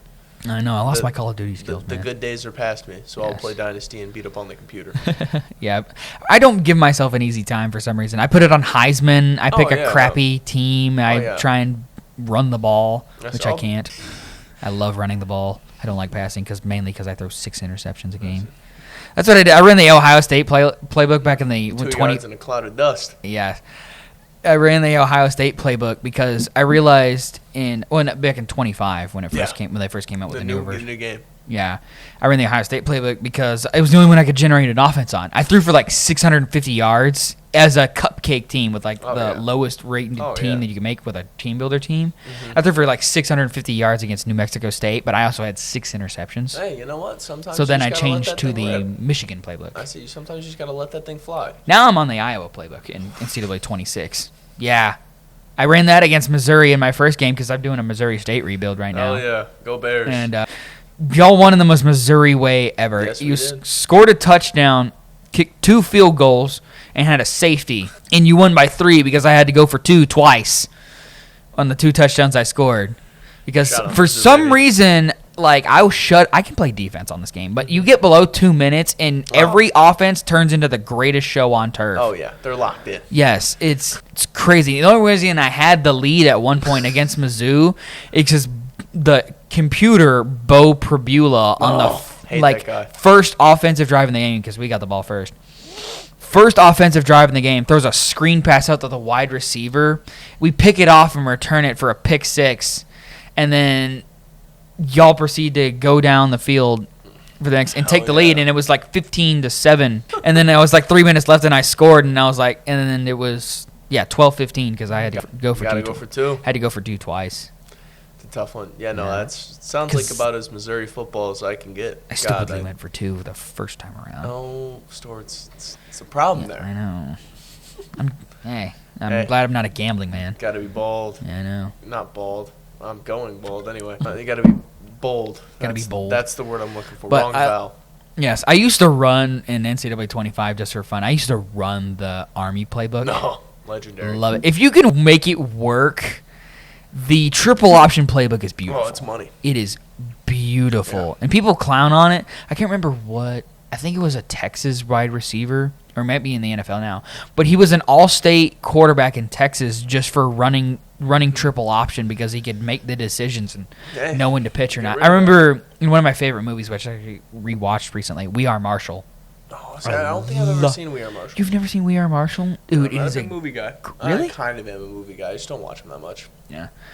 But I love We Are Marshall. It is great. It's got Matthew McConaughey in it. He plays the new head coach who takes over after the plane crash. Yes. And it's one of my favorite scenes, but he goes, all right, boys, the power, and he's holding a playbook. He's like, power, I love it. I brought it with me. It is clearly not working because they have to play all freshmen. Yeah. There's like 4 guys returning because those guys weren't on the plane. Yeah. And he throws it in the trash, and he's like, it's time to simplify ball. He's like, we're going to take out every trick play, double reverse, and he's wiping this off the chalkboards and stuff. And he goes, what is the simplest playbook you have ran and actually won a football game? And his assistant coach comes back, and it's called the Veer. You ever heard of it? Yep. Yeah, he goes, well, it's built for a team with a very weak offensive line. He goes, that is us in a nutshell. Which brings back to a scene earlier in the film that was one of my favorites, is their defense is just like absolutely destroying the team because it was ones. It was team one on both sides. The defense was destroying the offense, and he's talking with the assistant coach. He goes, I don't think our offense is doing well. And he's like, yeah, I don't think so either. He goes, I don't think it's because our defense has a very spectacular defensive line either. He's like, no. He goes, no, sir, it is not. And yeah, then they start running the Veer, which they actually got it from West Virginia, who is actually their biggest rivals. Because yes, they're both in West Virginia. Both the schools are in West Virginia. Yeah, because obviously West Virginia's in West Virginia. Yes, Morgantown. A friend of mine was born there, and I got a funny thing after this about that. But what was he saying? Oh yeah, because then Bill Yeoman came up with the Veer at Houston back in the '60s, and which if you ever play Houston in NCAA 26, they'll say that actually, but like it's the house that Bill Yeoman built, but the only people that ran the Veer was in Texas because that's where the wishbone started, stuff like that. Yeah, because they say. Little bragging rights there. They say Texas invented it, but Oklahoma perfected it. So. Yes. Petty over here. Yes.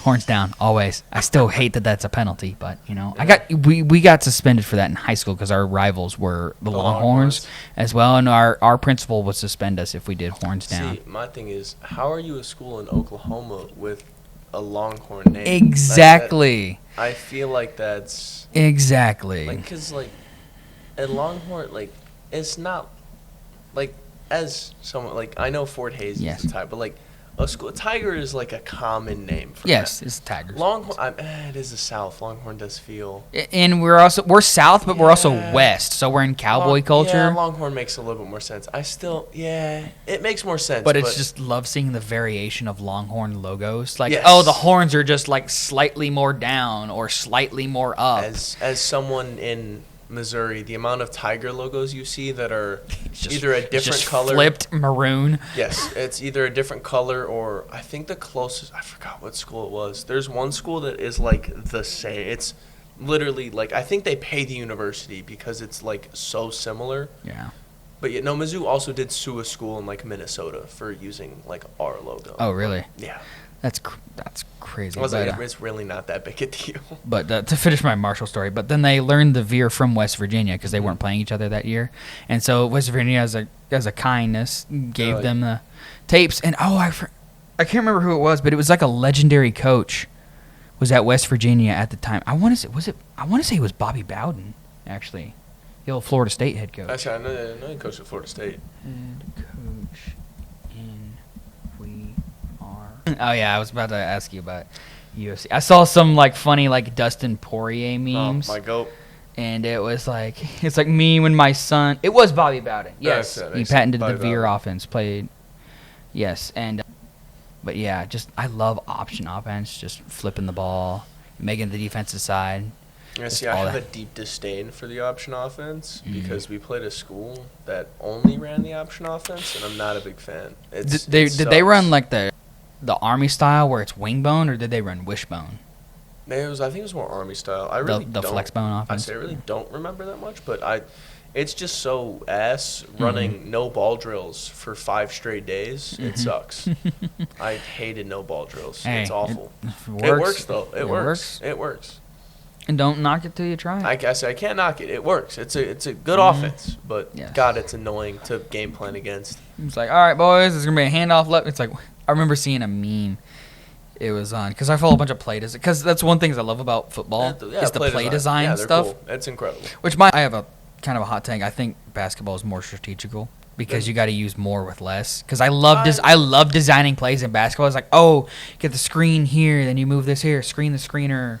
I think it's more strategical in a way, but I don't hate that take. I think the difference is that football, to me, is way more like black and white on what your plays run. Mm-hmm. Like in basketball, your plays are different. But like if you're running an out route, you're running an out route. But like depending on what coverage you see in basketball, it can change a little. Yeah. I don't hate the take, Storts. I don't hate it. Thank you. I don't hate it. Yeah. I grew up in a very non-basketball family.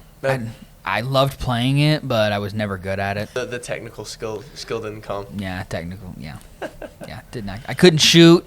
I was somewhat tall and a bit big, so I got put on the block. Oh yeah. So I just rebounded, threw it out to the wing. Hey. I got assists and rebounds. Hey, hell yeah. Yeah. Are you getting into the beer? No, I'm going to the bathroom. Oh, okay. Dang, we've already been talking for an hour and a half, bro. I don't know what to do now. This is going great. Tell me my tablet just died. Oh. No.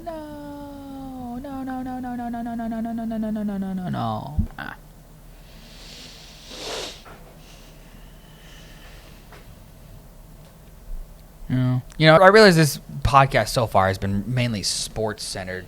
You can ask whatever you want. I know. I have those questions. I kind of had one here. Are you more of a beer or liquor guy? It's a great question. It's supposed to be a bunch of BS. My logo has 2 beer mugs in it, so that's fine. Alcohol questions is perfect. What's your favorite drink? But I guess I gotta say beer now. Beer? When I first because it's just more casual. Yeah, to me it's easy. It's definitely more of a college thing that I developed. I think I might be turning back. When I first started drinking, I was a liquor guy. I didn't like beer. Beer to me was, I don't know, I just didn't like the sour. It's not sour after, but I was like, I didn't like the sour aftertaste. So I was way more like when I first started drinking, as in totally when I was 21, I was way more of a liquor guy. I like Maker's Mark was good. Rum is solid. Rum with like vanilla Coke, elite combo. Rum and vanilla Coke, elite combo. But that's where you get rum and Coke. Exactly. It's like, my poison, you mentioned rum, was you saw me on Campus Blowout last year. Oh yeah. Was Captain Morgan and Dr. Pepper. Yes, I love Captain Morgan. But my problem is, the more I went to college parties, I was like, I need something. I knew that was gonna happen. You start bleeding again? Yeah, it's fine. I need something a lot more casual. You can just sip on. Not even just casual. I needed something that was easier to carry because I was like, I don't want to bring my big bottle of rum and my 12-pack of soda with me.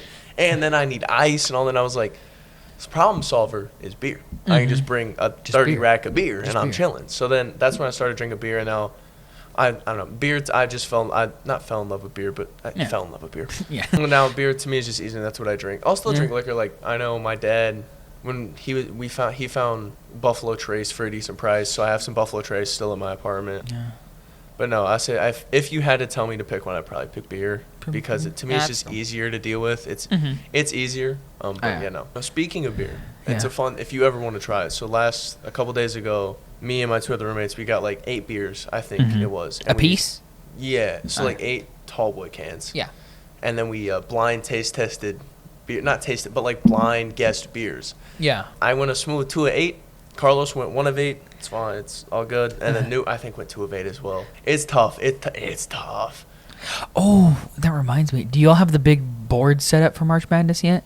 I remember the last time I went to y'all's. We got a couple weeks ago. We got the big trifold board. We still have to do draw the bracket out. There's still to be selection show. We still got to draw the bracket out. But, we'll do that again for I think the 4th year in a row. I think it is. I think it'll be the 4th year in a row. We'll put that up. I love that. It's one of my favorite parts of March. Yeah. Yeah. Blind guessing beers is fun. It's a fun thing to do, but no, wasn't. Nah. To me, pretty much all beer tastes the same. Like, my friends give me a bunch of crap for drinking Budweiser and stuff. My dad gives me crap about it. He's like, oh, it's bitter. I'm like, it can be, yeah. I'm like, I like it. I grew up watching Dale Earnhardt Jr. drive the number 8 Bud. Number 3. Or no, that was Senior. Yeah, Senior was the 3. Senior was the 3. Yes. The Good Wrench. Black Good Wrench. Yes. Junior drove the number 8. The number 8. Drove the number 8 Bud. I grew up watching that forever. I like the Clydesdales in my, Red Dead Redemption? Yes, I know. In my Red Dead Redemption 2 game, my horse is a Clydesdale. His name is Tatanka, which is kind of a funny inside family joke. Because Tatanka in, I believe, Sioux, have you ever seen the movie Dances with Wolves? No. It's a very good movie with Kevin Costner. He's a cavalry guy who gets sent to, actually, I believe it's actually Fort Hays, Kansas. I believe, or maybe that's the landing point where he goes to. But he gets put on a fort on the western frontier because he wants to see it before the frontier ends. Yeah. And one of the things he wants to see is buffalo. But in the Native American language, the Sioux, I believe, it's buffalo meat is tatanka. And it's a funny running joke in the movie where anytime they see buffalo or traces of buffalo, he goes, oh, tatanka, tatanka, and he points it out as he's learning the language of the Sioux. Yes. But then that became, me and my family really liked that movie, but then that became a running joke in the family? Yeah, that's cool. Tatanka, and then I named my horse Tatanka. Hey, knock it. Yeah. Yeah, no. Yeah, Budweiser, it's not bad. I think when I've had it a couple of times, especially when we go to see the Clydesdales nearby. Yeah. So I don't hate it. The beer does taste similar. Like, obviously you can kind of taste the differences. Yeah. But they're all similar. Cheap beers. Big Key. Yeah. Cheap. Like this Busch Light, all the cheaper stuff, you can taste similar. I remember one of my old colleagues, he used to tell me, he's like, my first favorite beer is free beer. Yes. My second favorite beer is cold beer. Yes. He's spitting. Yes, it's Scott. Oh. It was Scott. Scott that makes sense. Scott told me that. Hey, he's not wrong. I know. I don't want to get back into sports, but do you know if Wichita is hosting a March Madness?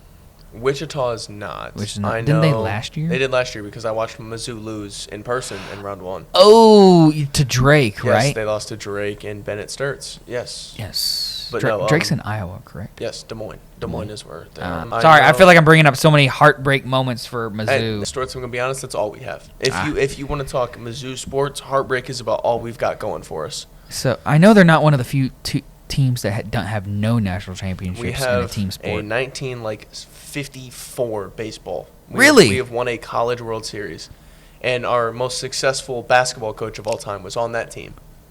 Norm Stewart was a baseball player and then also coached our basketball team, and the court's named after him and stuff. But yes, no, if you talk Mizzou sports, heartbreak is about all we can do.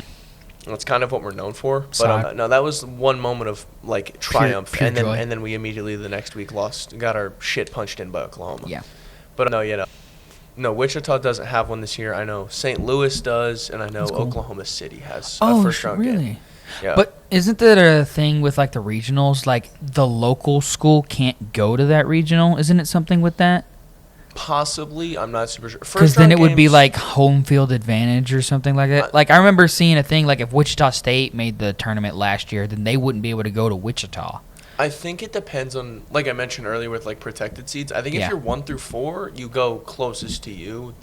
In terms of your seed ranking, the number 1 overall seed will go to the closest place they can, and so on.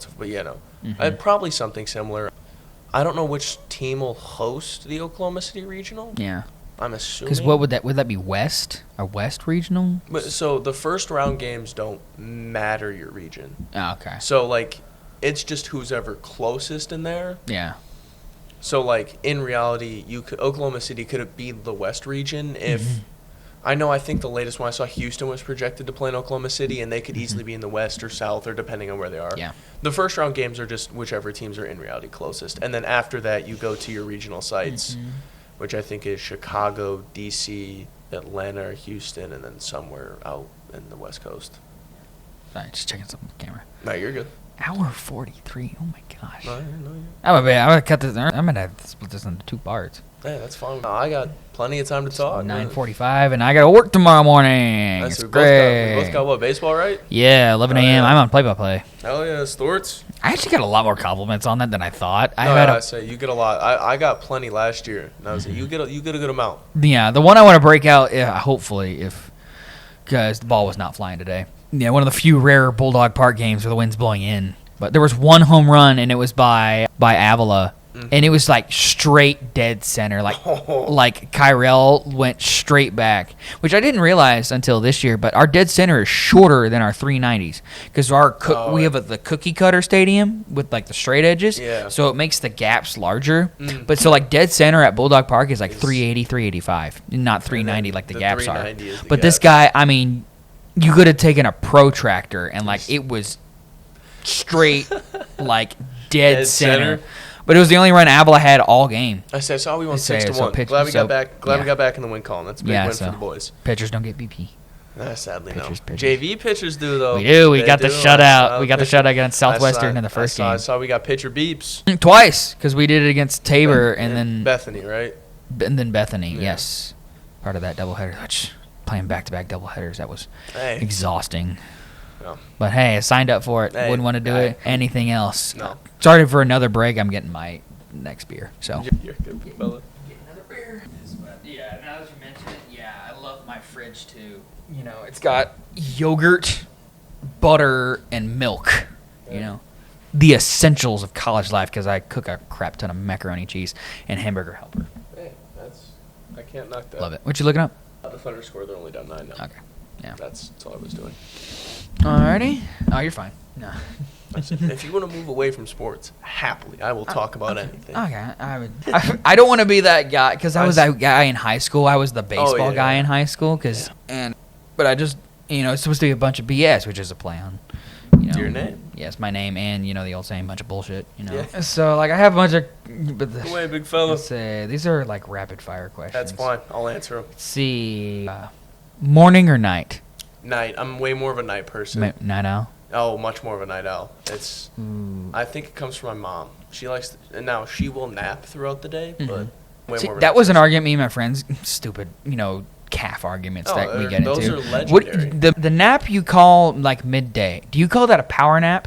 No. See, to me, power nap depends on time. Like, if it's like a 20-minute nap, that's a power nap. That's a power nap? But most of my naps midday are like a good 2 hours. See, I used to not wonder how people took naps like midday when I first got to college my freshman year. And I was like, how are you taking naps midday? But then like my sophomore or junior year, I was like, I get why you take naps midday. I got super busy and I was just like, just passed out. Yeah, no, just like passed out. I'm gonna be out like that nap of the day. Like you got homework. You stay up till 2. You wake up in like 3 hours for your 8 a.m. And then you get done. Maybe you get lucky with a practice canceled or something like that. Or you get done with class at like 12. You take that 2-hour nap. Oh, it's legendary before practice. Next one, tailgate or house party? I've never been to a proper tailgate though. I would kind of say house party, but it depends on the house. At McPherson, specifically house party. Because we don't really have tailgates. Yeah. If I was to pick in general, tailgate. To me, tailgating is fun. As someone who, I got to do it a lot when I was younger, and now not as much because obviously we don't tailgate much at Mac. Yes. Tailgates legendary Mac tailgate. Yeah. They started doing that this year. I saw. Yeah. But no, tailgates are fun. I love tailgating. So yeah, I'd say depends on the school, but I'll just go house party for what I did. Yeah, this one, text or call? You're more of a texter or a caller? I text, but I'm bad at both. Yeah. It's a problem. You could look at I have like 2,500 text messages. It's bad. It's bad. I'm so sorry for anyone. The best way to reach me is not need to reach me. Instagram or TikTok? TikTok. That's the next one. What class did you take in college that you absolutely did not need to take? Stats. Elementary applied statistics? Yes, I took elementary applied stats when I already had a math credit. I took that as well. It was... I somehow had a C in that class. Somehow. I've never been good at math. I'm good at basic math, but you throw like X3 plus in the parentheses. We're adding the letters. With the crap, what's it called? When they have the small letter above the big letter. Oh, exponents? Exponents, yes. The exponents, but then that's on top of a fraction, but low beneath, and I'm like, Why? Like, why did we math? What's the old Incredibles 2 thing? It's like, math is math. Yes. For me, probably elementary class. Because I remember going to my advisor, and I was like, I have a math credit. Why am I taking stats? Yeah. She was like, because you need to take stats. I was like, why do I need to take stats? Did you take math in high school? Did you take a college course in high school? I took college algebra through Truman State, which is where Cody Schrader went to school. Truman State. Where's that at? Kirkwood. Kirksville. Missouri? Yeah, it's in Missouri. Okay. Next one. Oh, what's the worst roommate story you've ever heard? I've ever heard or I've ever been a part of? Either, whichever one you think is worse. I can't think of one I've heard about. I mean, obviously, I've heard about people, like, sleeping in other people's bed, like, with someone else in someone else's bed. I've heard it's happened. Oh, but, my gosh. Personal experience? Would you say all your roommates have been your friends, though, right? For the most part. I do have funny... So, originally when I went to Mac, I had a roommate that I emailed, didn't respond. So, before I even moved in, I had, like, 3 roommates. So, my first guy I was supposed to room with didn't show up. I then was supposed to have another one the day I came to Mac. He then didn't show up. So I was already 0 for 2. And then Will Miller, shout out my dog, he played football. He then lived with me for a semester. And then I finally lived with Brady my second semester. So before freshman year? My freshman year, I had, in reality, 4-ish roommates. 2 of them didn't even make it to campus, and then I had a roommate per semester. I always wondered how you met Brady. He lived next to me, so he lived next to me with Cohen, and they were. Oh yeah, I remember hearing about those. They had the time of their lives. Yeah, together. I remember hearing about those. They had the time of their lives together. So then Brady was like, "Hey, can I?" They had something like over break that happened. Brady was like, "Hey, can I live with you?" And I was like, "Shit, yeah, it's not a big deal." I now again am living by my lonesome, so yeah, you can live with me. But worst roommate story, I basically was on our thing was gaming with Newt, and I basically said my roommate at the time was a piece of shit just for me to realize 20 minutes later he was still in the room. Oh. So that was that's probably the worst one. Thing is, I haven't had any bad roommate stories. I haven't really had any bad. Yeah, I mean, I've heard about the horror stories of other roommates doing stuff. I've heard about, but no, that's probably the worst one I have. I was like, dude sucks, and 20 minutes later saw him walk out of the room. That's not ideal. That's a rough situation. Because as you notice here in my apartment, I've haven't had a roommate since the second week of college. I have not had a roommate since the second week. And last year, my roommate, we did not really talk to each other. My sophomore year, did not talk to each other at all. I mean, my freshman year, I was roomed with Nico. Yes. I also have another. So my sophomore year, I was roomed with 2 football players. So obviously, they come in. Where did you stay? Lakeside. So I lived in Lakeside my sophomore year. Yeah. So they started school, obviously, and live in Lakeside before us. So I go to check in. RA opens the door and sees a table with beer cups on it. He walks in the door, just sees a beer bong on the table. The first thing he sees is beer pong being played. Actively or just cups on the table? Cups on the table, beer cans on the table. He looks on top of the fridge. There's 6 things of liquor.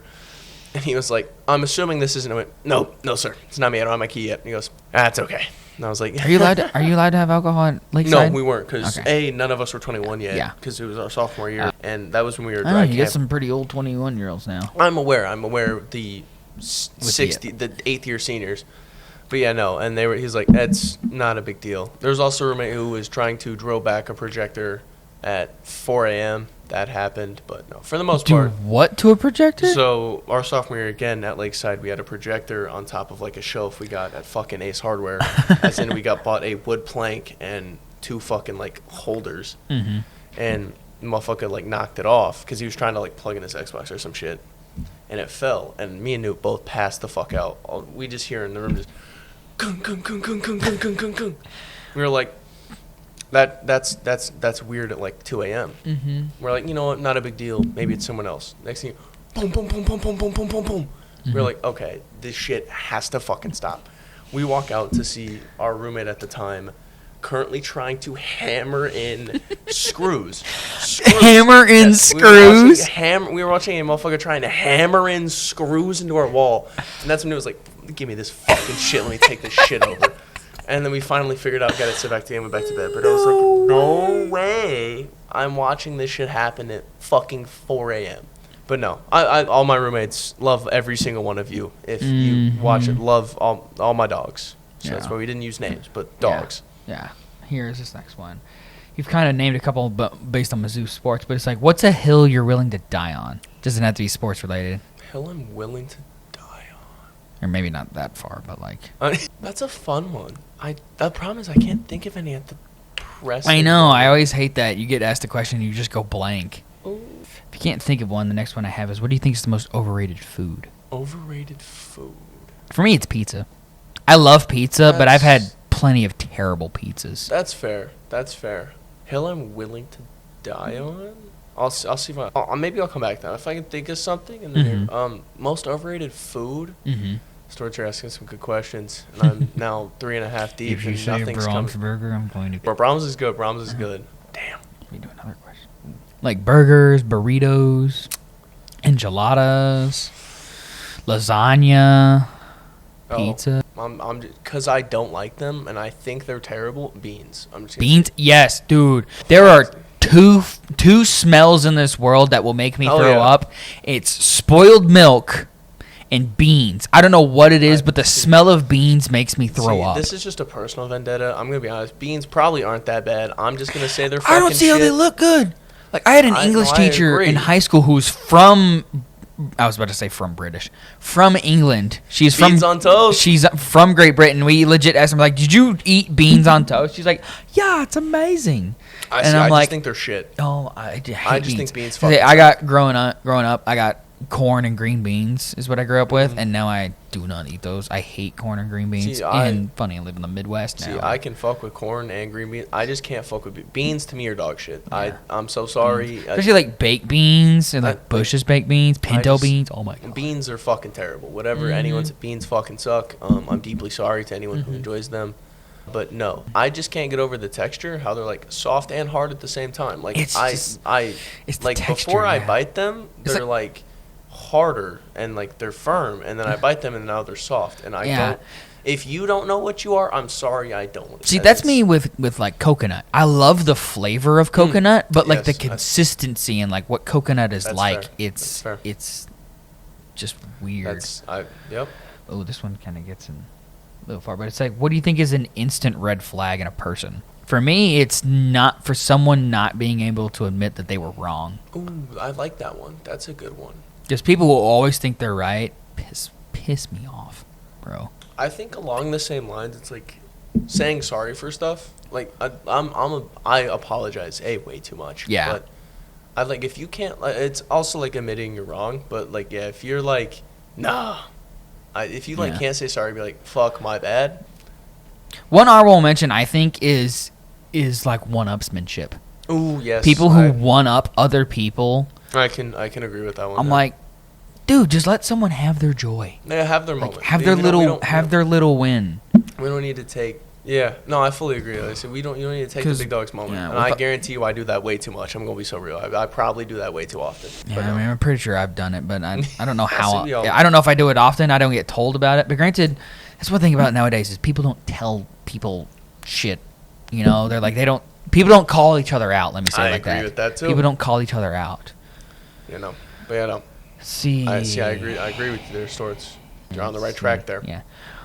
What do you okay, what's the dumbest argument you've ever been in? Ooh. Fuck. I had a dumb argument the other day over...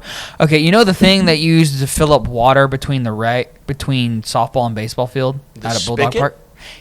What do you call it, a spigot? Yes. I call it a spigot as well, but me and my friends got in a stupid argument. Some people call it a faucet. I'm like, no, a faucet is indoors. Yes, a faucet is what's in the sink. Yes, that's a spigot. It's a spigot. That's a spigot. I will debate anyone who says it's not a spigot. It's you a are spigot. Wrong. A faucet is indoors. It's a water faucet. Yes. Yes. That you are wrong if you think what that was.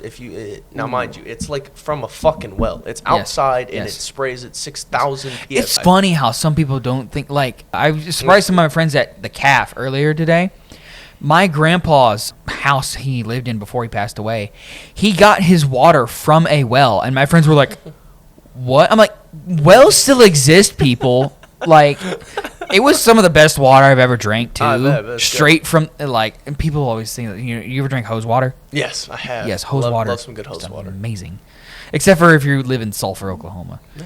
The reason Sulphur, Oklahoma has their name Sulphur, but it's not spelled the same, which is weird. Sulphur, the element, is spelled S-U-L-F. They spell it S-U-L-P-H-U-R. I guess to be different. Sulphur. I don't like Sulphur. I don't like Sulphur. We were big rivals with them. They were the Bulldogs as well. So what was the question again? Just the dumbest argument. Dumbest argument. I remember in high school I did have the water is wet argument. The water is wet argument. I do remember that one. I can't remember where I landed on, but I remember my main argument is, if water is wet, is fire burnt? See, to me, water is wet. Yes. You are thinking way too hard into shit, and good for you if you can, but to me, water is wet. I'm so sorry. What is this next one I have is, what's something that should be illegal but isn't? I say jaywalking. Jaywalking. Illegal? Sorry. Oh no, wait, yes, I worded that wrong. It's just something that should be illegal, not something that shouldn't be illegal. Something that should be illegal. Something that should be illegal. Ooh, we went over this in my persuasion class. Someone was like, guys who get accused of a crime. Oh, you're talking like false accusations? False accusations. The person should serve like serious jail time or something like that. But I don't want to get into that argument. I don't want to keep the. I don't want to make that's. Yeah. I don't want to make this podcast one of those arguments. Yeah. No. I guess we can change that to, what do you think is something that shouldn't be illegal? I say jaywalking. Jaywalking is technically a crime. Yes, it is. Technically, it is a crime. I've seen it enforced before. For me, if I had to pick one, I'm granted this might be the college student in me, but is open container. That I was thinking about that one as someone who has seen this actually happen to one of our friends at Fake Patty's. Yes, I think he stepped from the grass to the sidewalk and got hit with an open container. Yes, open container is. Yes, open container is stupid. Yes, that's what I would say open container. Is there probably a good reason for it? Yes. Let's cancel the open container shit. Yes. What's a small inconvenience that can ruin your whole day? For me, in my old house, sorry if I was cutting you off. No, you're good. I'm thinking. For me, in my old house, we didn't have the doorknobs like we have here. I don't know if you can probably see it. You maybe see it in the video, but is yours still recording? I would really. Yeah, we're at 2 hours. Yeah, I still see the numbers above my dome. Yeah, right. But there. my old house, it used to have the door handles they weren't knobs, they were actual handles. You'd be rushing out, and my belt loop on my jeans would get caught on it, and tore my house apart because I was in a rush and my belt loop got caught on it, and I've never been more angry in my life because it just happened to me on a day where I was late and. Biggest one. Sorry, Storts. Oh, you're fine. It has to. It's like a general thing, but when easy shit becomes fucking hard. Yeah. The moment if finding my phone when it should be, it pisses me off. Actually, I'll just change it to finding shit that I know is somewhere. Like when I know my phone is on my bed and it's now not on my bed, I will crash out. Or when I'm trying to move something at work. And it doesn't move, will crash out. That actually did happen. Oh. Perfectly fine, man. You're chilling. You're perfectly fucking fine. Dang it. I was talking about this with Nico the other day. I'm like, especially on his birthday. I was like, I wish I could before I graduate, I get one last hurrah with all the guys. Hey, shit. Me, you, Brown, Newt, Foster, Nico, who else? Joel, I guess. He's down in Texas. That'd be hard. He is. I'm pretty sure he's working in the medical field. I think he's a nurse. Cool. I think he's a nurse right now. Who else was that core group of JV guys? Magana? I mean, you could try. I know he's moving in a couple weeks. I talked to him today at work. Oh, really? Mm-hmm. He's working out at the... Yeah, I know. He's like one of my best friends. I talked to him about a whole bunch of crap. Hey, hell yeah. Yeah. Yeah, I know. But who else would be in that group of guys? Fuck. Just me, you, Nico, Foster, Brown, Joel. A lot of guys left. Yeah. That's the core group I can think of the JV, all I can really JV guys. Think of right now. Mm-hmm. But yeah. But sorry, we're cutting to this alternate angle where we're gonna end this podcast. Phone cooked. Yeah. That was my bad. No, you're coming. Broke boy phone. Still using the old chargers right here. Nah. I guess I just got a couple more questions. Sure, go right ahead. Oh yeah, something I meant to ask earlier. So Oklahoma has Brahms, you know, Yes. it's our staple. Does Missouri have a fast food staple? Like, is there something that's founded in Missouri? Founded in Missouri? Yeah. Not like founded. And like is in Missouri like only? Not specifically in Missouri. So we have Pancheros, which is like Chipotle. It was founded in Iowa, but is like specifically Iowa, Missouri only. Obviously, we have Culver's. That's a Midwestern staple. Really? Yeah, we have a lot of like Midwestern staple restaurants. Obviously, we have Culver's. Pancheros is an Iowa, Missouri thing. We have some ice cream spots but obviously they're only specific to like the cities. One thing I just looked up. Invented in Missouri, the first drive-through restaurant. Hell yeah. Red's Giant Hamburg on Route 66 in Springfield is widely considered the first preceding major chain of drive-through restaurants. Yeah, if you're looking for good ice cream, Central Dairy in Jeff City is good, even though Jeff City. But no, Central Dairy in the capital, Jeff City, it's good. Ted Drew's in St. Louis is really good. But yeah, we don't have like any specific restaurants that like specific to the state, like fast food chains, not really, no. Yeah. This next one I have says, it's sticking with the food element. It's like, it says, draft your top 3 fast food spots. I love this question. Mainly because I'm a fat ass. Food questions. Okay, Storts. Sadly, I'm way too much of a fat ass. We must clarify. So are we, is like Chipotle fast food? I'd say anything with a drive-through is considered fast food. Okay, so that takes off like build your own burrito places. Okay. Stuff where you have to go sit down. Because I feel like the point of fast food is. Yes. I'm locking in with you here. Yes. I'm gonna have to pick Cane's. Cane's? Cane's is good. It's a problem. I fuck with Cane's too much. It's bad. I like chicken too much. One weird fast food I think is just random to have here in Mac is Slim Chickens. Oh, Slim. See, but I'm loving them for it because I fucking love Slims. I eat Slims way too much. You like chicken? Fuck yeah. No. I ate Slims yesterday. I'm more of a burger guy, as you probably know. I'm gonna have to take. I will take Cane's. I will say Zaxby's is a close second. Sadly, there's no more Zaxby's in Columbia, but really? I fucking love Zaxby's. I always heard there's one Zaxby's I know of in Oklahoma, and that's in OKC, and I've heard it's bad. I don't know. Is Zaxby's a Midwestern thing? No, it's a Southern thing. It's much more of a Southern thing. Really? It's a Southeastern thing. We had one in Columbia, and their wings and things, it hit the spot. But no, I'll take Cane's to get back to your question. I'll go Cane's. Oh.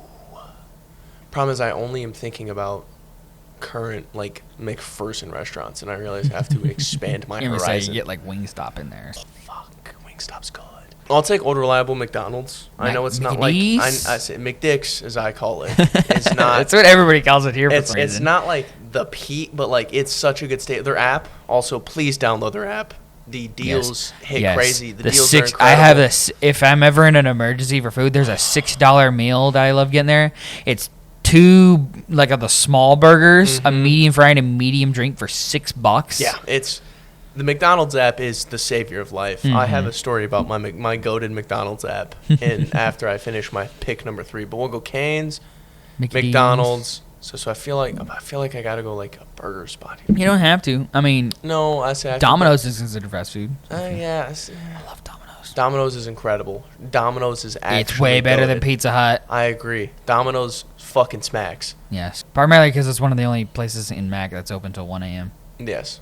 I'm going beyond. I'm gonna have to pivot from your ruling here. I will have to take Pancheros.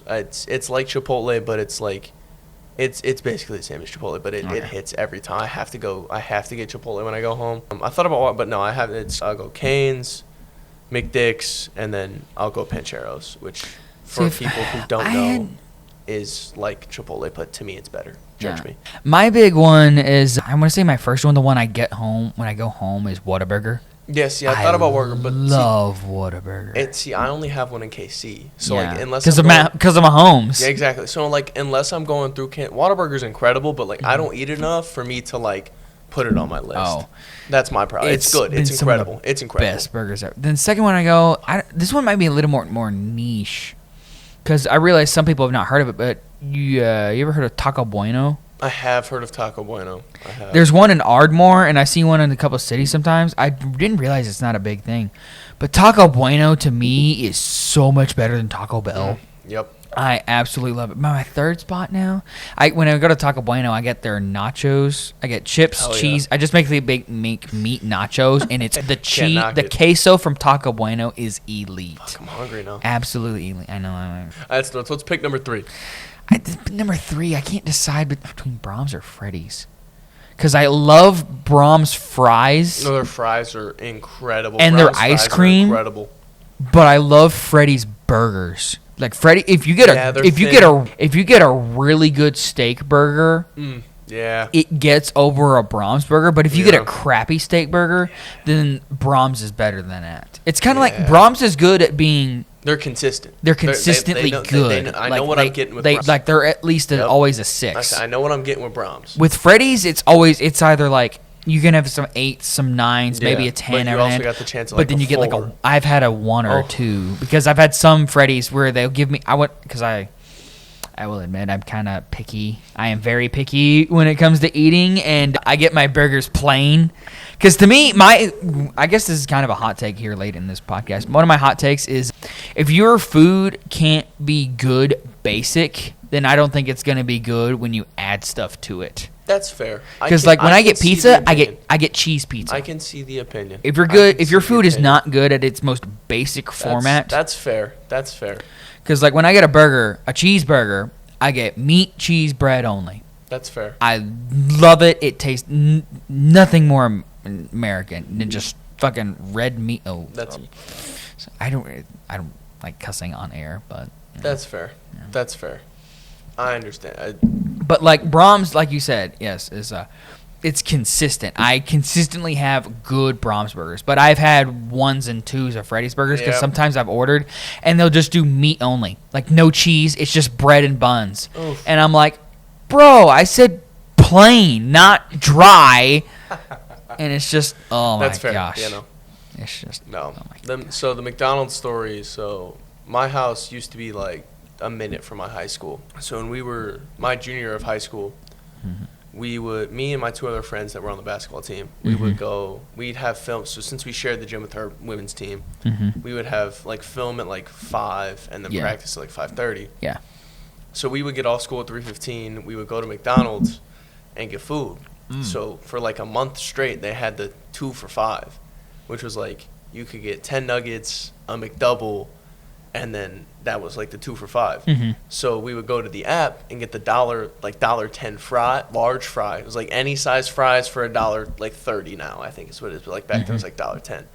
So my friend we would all get like $1. We would get the mix and match double. So he got like a quarter pounder, chicken nuggets, a large fry, and a large sweet tea, like an hour and a half before practice. We get to practice one day, and our coach, shout out Coach Osborne, dude's a legend.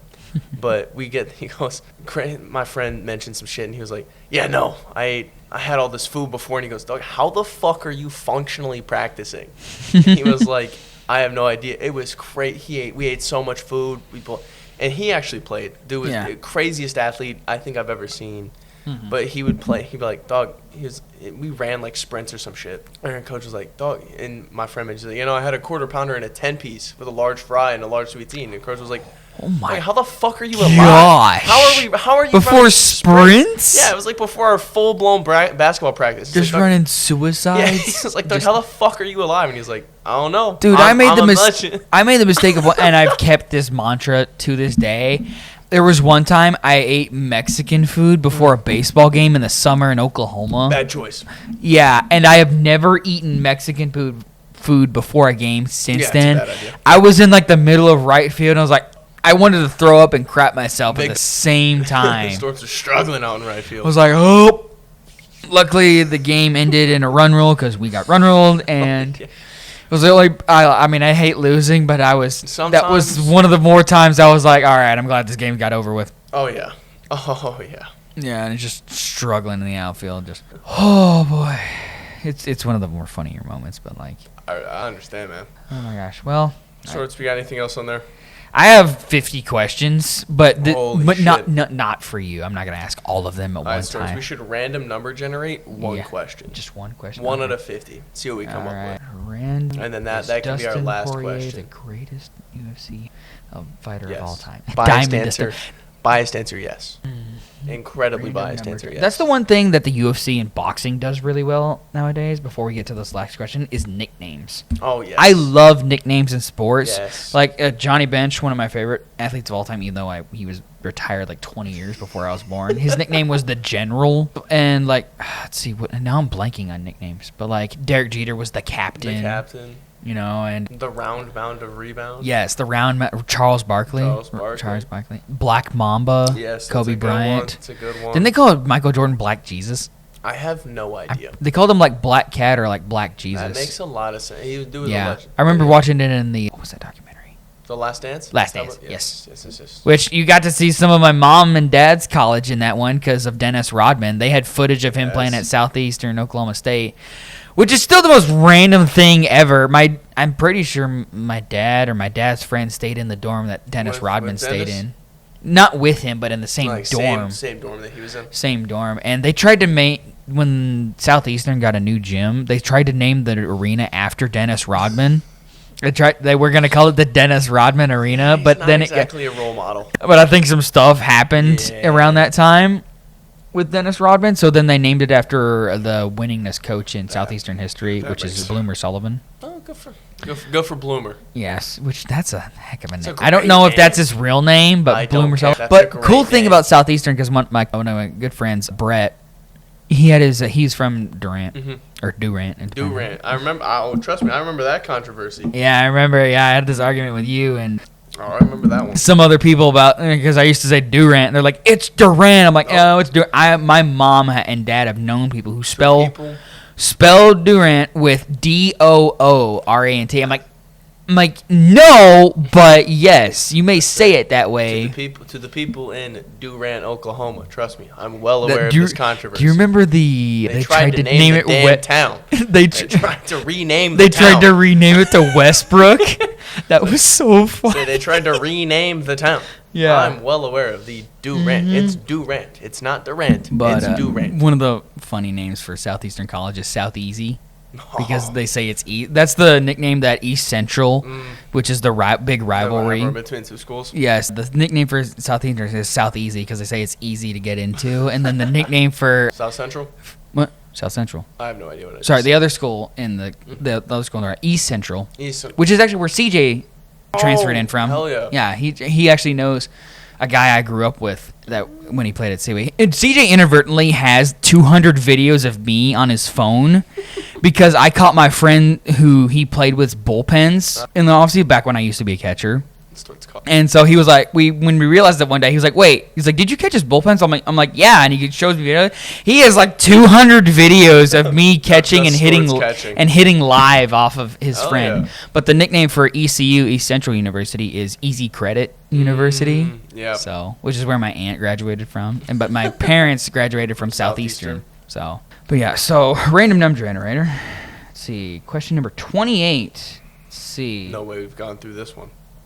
What do you think is something everybody pretends to like?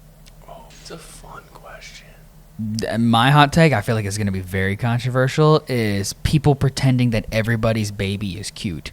Ooh, that's a good one. I have seen some babies where I'm like, it's something that everyone pretends to like. Yeah, whether it be in sports or just in life in general. I think a lot of people pretend to like partying in college to like fit in. I know it's a terrible take. I can't think of one off the top of my head. Yeah. Sadly, I know. Oh, you're fine. No brain here. I can't. Partying, yeah. Because I feel like some of the funnest moments I've had is like when we don't party. Like when we used to have those kickbacks where we just go and play poker. I agree. Fully agree. Yeah. God, I want to think of something better. Something that everyone pretends to like. Yeah. Dang. I can't. I'm really giving you some thoughtful answers. Oh yeah. These are thoughtful answers. As I sit here and go, I don't know. I feel like I stole the only good one. That's a good one. That's a really good. Cause my problem is I'm way too literal with this question. And I can't think of something everyone likes. Or maybe just people that you know that they are two-faced about. I want to say like sports fandom, because like I feel like now this is coming from a person who will watch every one of, like, some people are like, oh, I'm a big fan, and then they don't watch. It's like, oh yeah, name the shooting percentage of this guy from 2004. Like when you like when OU lost to Mizzou on 2 buzzer beaters this year. Like when you pulled up the stat, you're like, dude, that's his like only made career 3 off the dribble. Like I'm not even talking like that, but like some people are like, I'm a massive fan, and then they don't watch the game. Like I get it, you can still be a fan.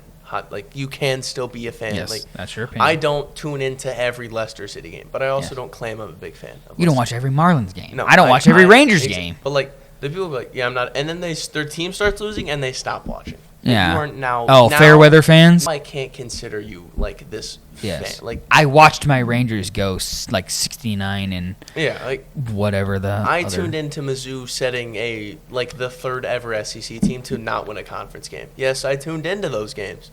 I watched them. They were bad, but I tuned in. Could you have probably made more threes than their point guard? Probably, yeah.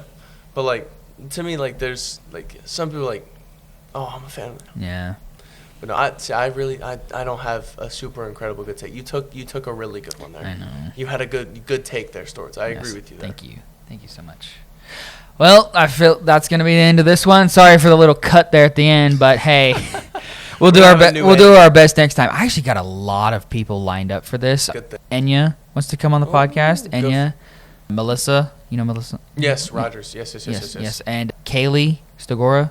Mm-hmm. You know, she was to be on there. A bunch of the baseball guys, of course, want to be on there. Of course.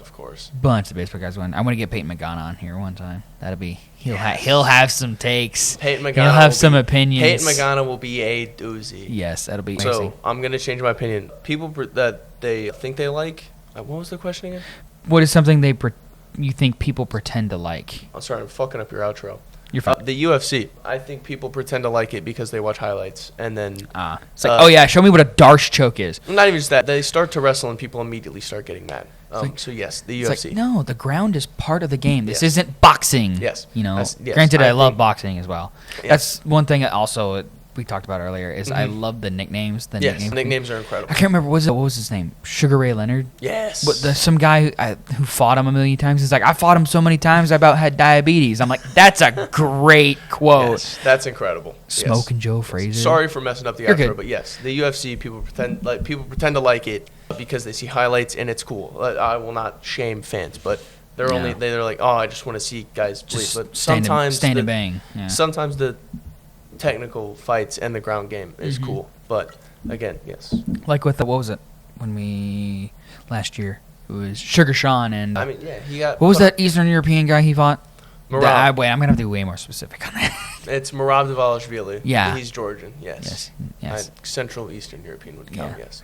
Yeah, it's just like everybody's like, oh, and he's like, watch him swing. I'm like, he's a wrestler, dude. Like, he's gonna take this thing to the ground, and he's gonna keep on the ground. But that's gonna be it for this episode. This is coming in on very long time. Oh my gosh! But hey, we enjoy it. I'm sure I'm cut this up. This is one heck of a first episode. I had a great time. I loved it. I hope to have you on later. I'll get you probably on later, more towards March Madness. Maybe happily. I'm gonna have Brady on for March Madness. Happily. I'll happily. It starts. If you want to break down a bracket, I'll happily break down a bracket with you. I'll happily come back.